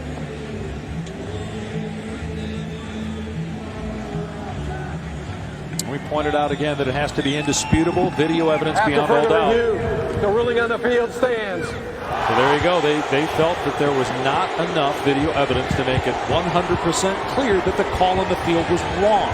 Therefore, it stands, and it's a first down for Notre Dame. One more look at it. Zaire, that right foot. You can't tell with certainty that foot is out of bounds. This is a good job by the officials. Good decision. And look who's in at quarterback, Malik Zaire. Better run threat than Kizer. They're inside the 40-yard line. And slipping there was Zaire. And again, it's not where you end up on the slide. It's where you end up with the ball when you went down first. And that was at the line of scrimmage. Maybe even a half-yard loss on the play. And that'll be it for Zaire. Interesting that they went to that for the first time this late in the game with 5 minutes to go. We haven't seen Zaire on offense at all prior to that snap. Kaiser going to hand it off here, trying to get outside as Williams picks up maybe 3. And again, we're showing you that field goal target line in this situation because that's the normal range for Justin Yu, not today. And really a field goal helps you none in this situation. So they're in 4-down territory, 3rd down and 7. Same situation as before. If you're Kaiser, nothing there, got to go north and south with your legs. A great athlete. They are 1 of 13 on 3rd down. It's been 3rd and long all day. 0 for 5 this half.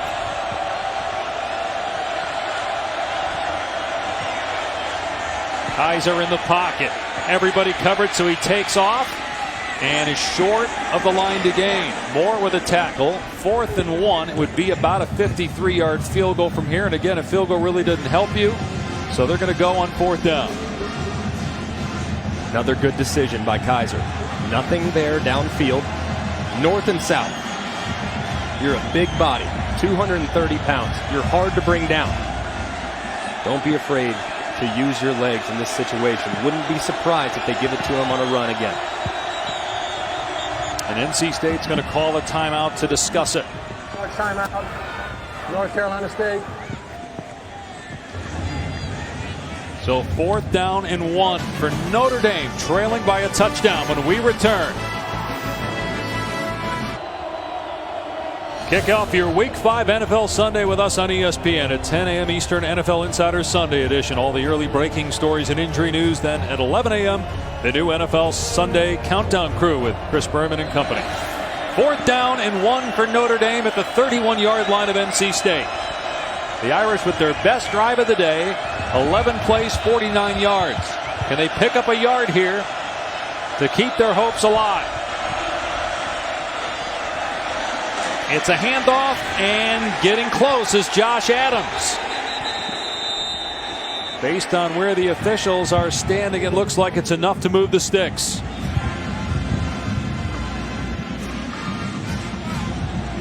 They're going to measure, but it looks like he got it. A-gap to A-gap.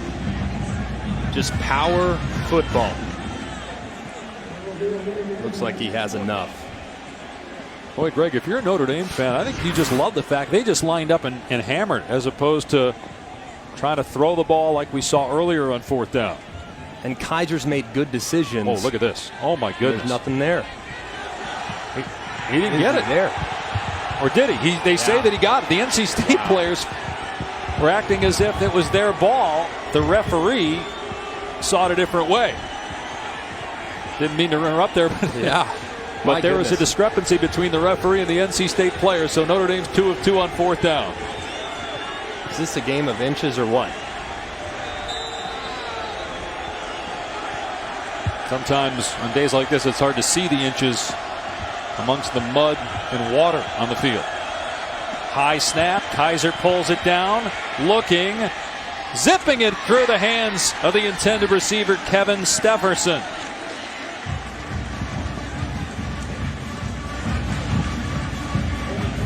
As we mentioned, this is the best drive of the day by far for Notre Dame. They had a total of 53 yards on their first 12 drives. 49 here. 2nd down and 10.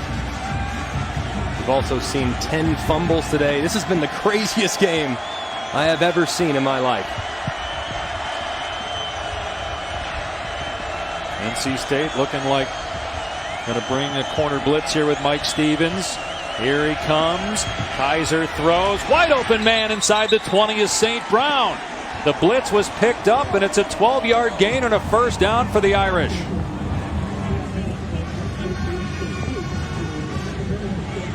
Got to think they're going to go back to the ground now. They've had a couple of nice completions. But Kaiser, he's been effective when he's run. this series. They spread it out here. Let's see if it's a quarterback run. Nope. Kaiser throwing. Along the sideline, it's dropped by St. Brown at the 12-yard line. This shows the trust the coaches have in this quarterback, and he put that one on him. He did. It wasn't the prettiest spiral in the world, but very accurate nonetheless. And you're seeing a lot of cushion from this NC State secondary. So they're trying to do some pitch and catch underneath right there. Now they're behind the sticks. It's 2nd and 10. 16th play of the drive for Notre Dame. Trailing by a touchdown inside the red zone. Kaiser to throw again. Long pass, dropped again. Stepherson couldn't hang on. 3rd and 10.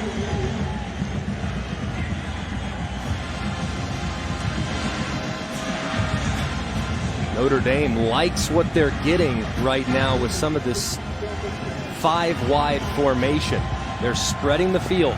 They're trying to make NC State play in space, which is very difficult to do, knowing the field conditions and how wet it is to keep good footing. Trying to convert on 3rd down for the first time here in the second half. It's 3rd and 10. Another pass play for Kaiser. Now steps up. Wrapped up after a short gain, maybe 2. And so Notre Dame forced to go for it on 4th down and 8. Tackle made by Andreas Bryant for the Wolfpack.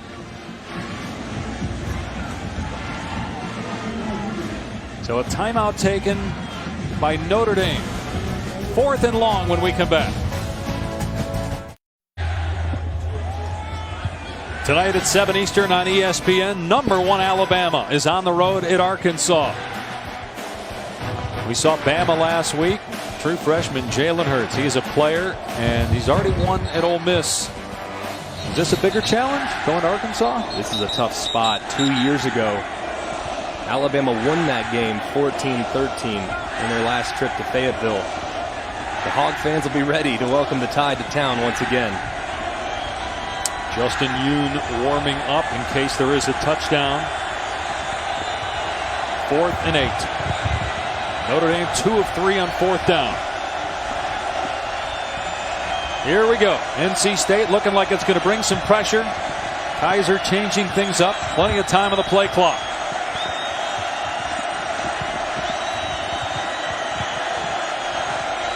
And Kaiser wasn't ready for the snap. He's got to pick it up. He has to pick it up and throw it. Instead, he's drilled. He gets rid of the pass. It's a forward pass that's caught by a lineman. That's a penalty flag. And NC State is going to take over. Jared Fernandez, who's played a whale of a game, was back there. But you could tell Kaiser was not ready for the snap from the center, Sam Mustipher.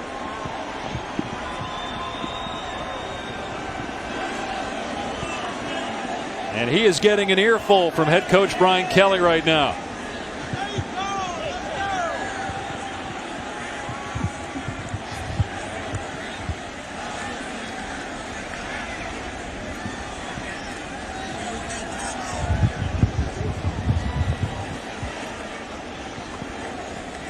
Have to feel for that young man. Tough circumstances. Had a lot of issues between the quarterback and the center, especially when they've been in shotgun today. Certainly feel for Sam Mustipher. And Kaiser there did a good job. He knew he had to pick it up. He couldn't fall on it. It's 4th down. He had to take a risk of picking it up. Illegal touching against the offense. That penalty's declined. Results in the play. 1st down. As we said, no offensive lineman can catch a forward pass. It was the left tackle, Mike McGlinchey. But again, he was 30 yards short of the line to gain anyway. So NC State takes over on downs. Notre Dame has 2 timeouts remaining and 1:52 on the clock. So it's possible they could get the ball back one more time. And again, keep in mind, just the snap, as we just saw, from quarterback to center, it's not a guarantee that NC State isn't going to make a mistake down here. McClendon, the quarterback in the game right now, he's been the guy they've leaned on with some of the quarterback run game techniques. Expect them to go to that well again here on 1st and 10.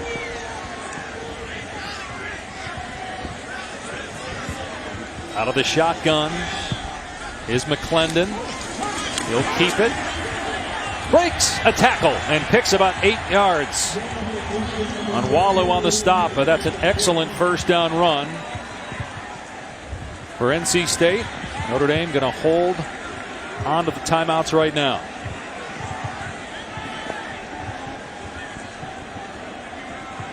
If you're NC State and you're the quarterback, McClendon, you're looking at that clock tick, 19, 18, looking at the shot clock, knowing you want to let it go down to 1 or 2 before you snap this football.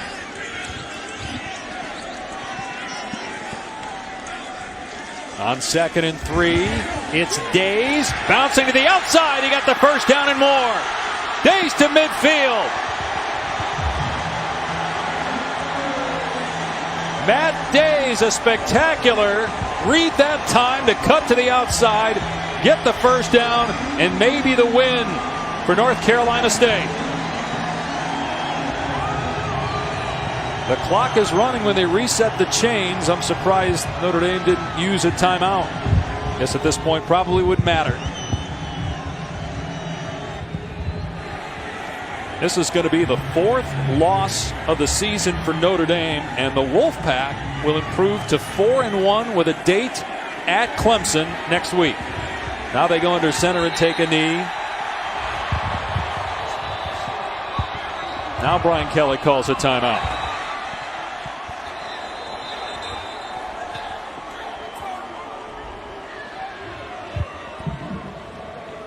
All right, let's get folks caught up because we're about 4 hours into the game now. This was the made field goal that North Carolina State had in the first half to go up 3-0 from 38 yards. And then an interception on 3rd and goal thrown by Kaiser. The Irish did tie the game after getting a takeaway early in the 3rd on that short field goal. However, this was the play of the game. The block punt returned for a touchdown by Dexter Wright. McKeever blocked it, and then moments ago, not ready for the snap, not on the same page with the center, Mustipher. And NC State takes over on downs and is 13 seconds away from winning the game. Fewest points scored by Notre Dame in the Brian Kelly era. Again, obviously the weather a big reason why. But it doesn't get any easier for the Irish. They still have Stanford, Miami, Virginia Tech, USC on the schedule. NC State back-to-back road games at Clemson, at Louisville. Don't worry about that later. They'll celebrate this one.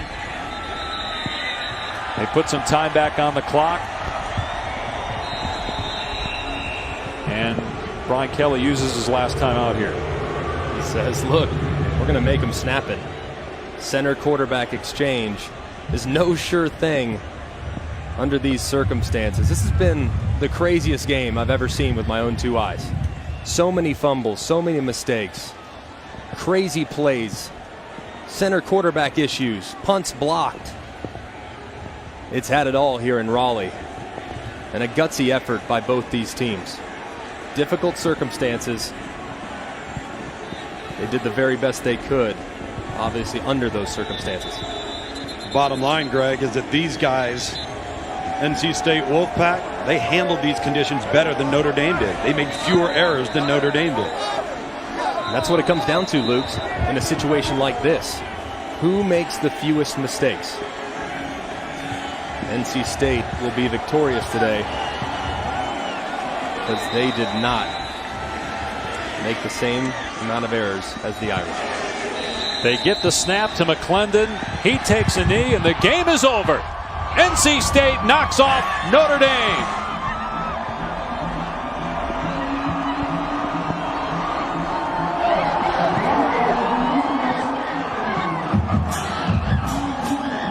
North Carolina State players are diving onto the ground, sliding 10, 15 yards, just enjoying this one. I bet Coach Doran's pretty happy. He's standing by with Luke. Well, Coach, just about everything you could possibly imagine that you don't want to play in football happened today, and the bottom line is your kids handled it better than they did. Describe their focus throughout the week in getting this victory today. Well, we've said all along, we can beat anybody if we don't beat ourselves. And our guys got a lot of heart. They're tough. I love them to death. Really proud of them. We controlled the controllables. We didn't let the variables that we don't control get in our lives today. That's why we won. From a defensive standpoint, I know you have a defensive background. How proud are you of this group? It was unbelievable. It didn't matter what happened. Put the ball down, let us play. Let's go get it. They got big hearts, man. I love them. Go enjoy it, Coach. Thank you very much. Go Pack. NC State knocks off Notre Dame.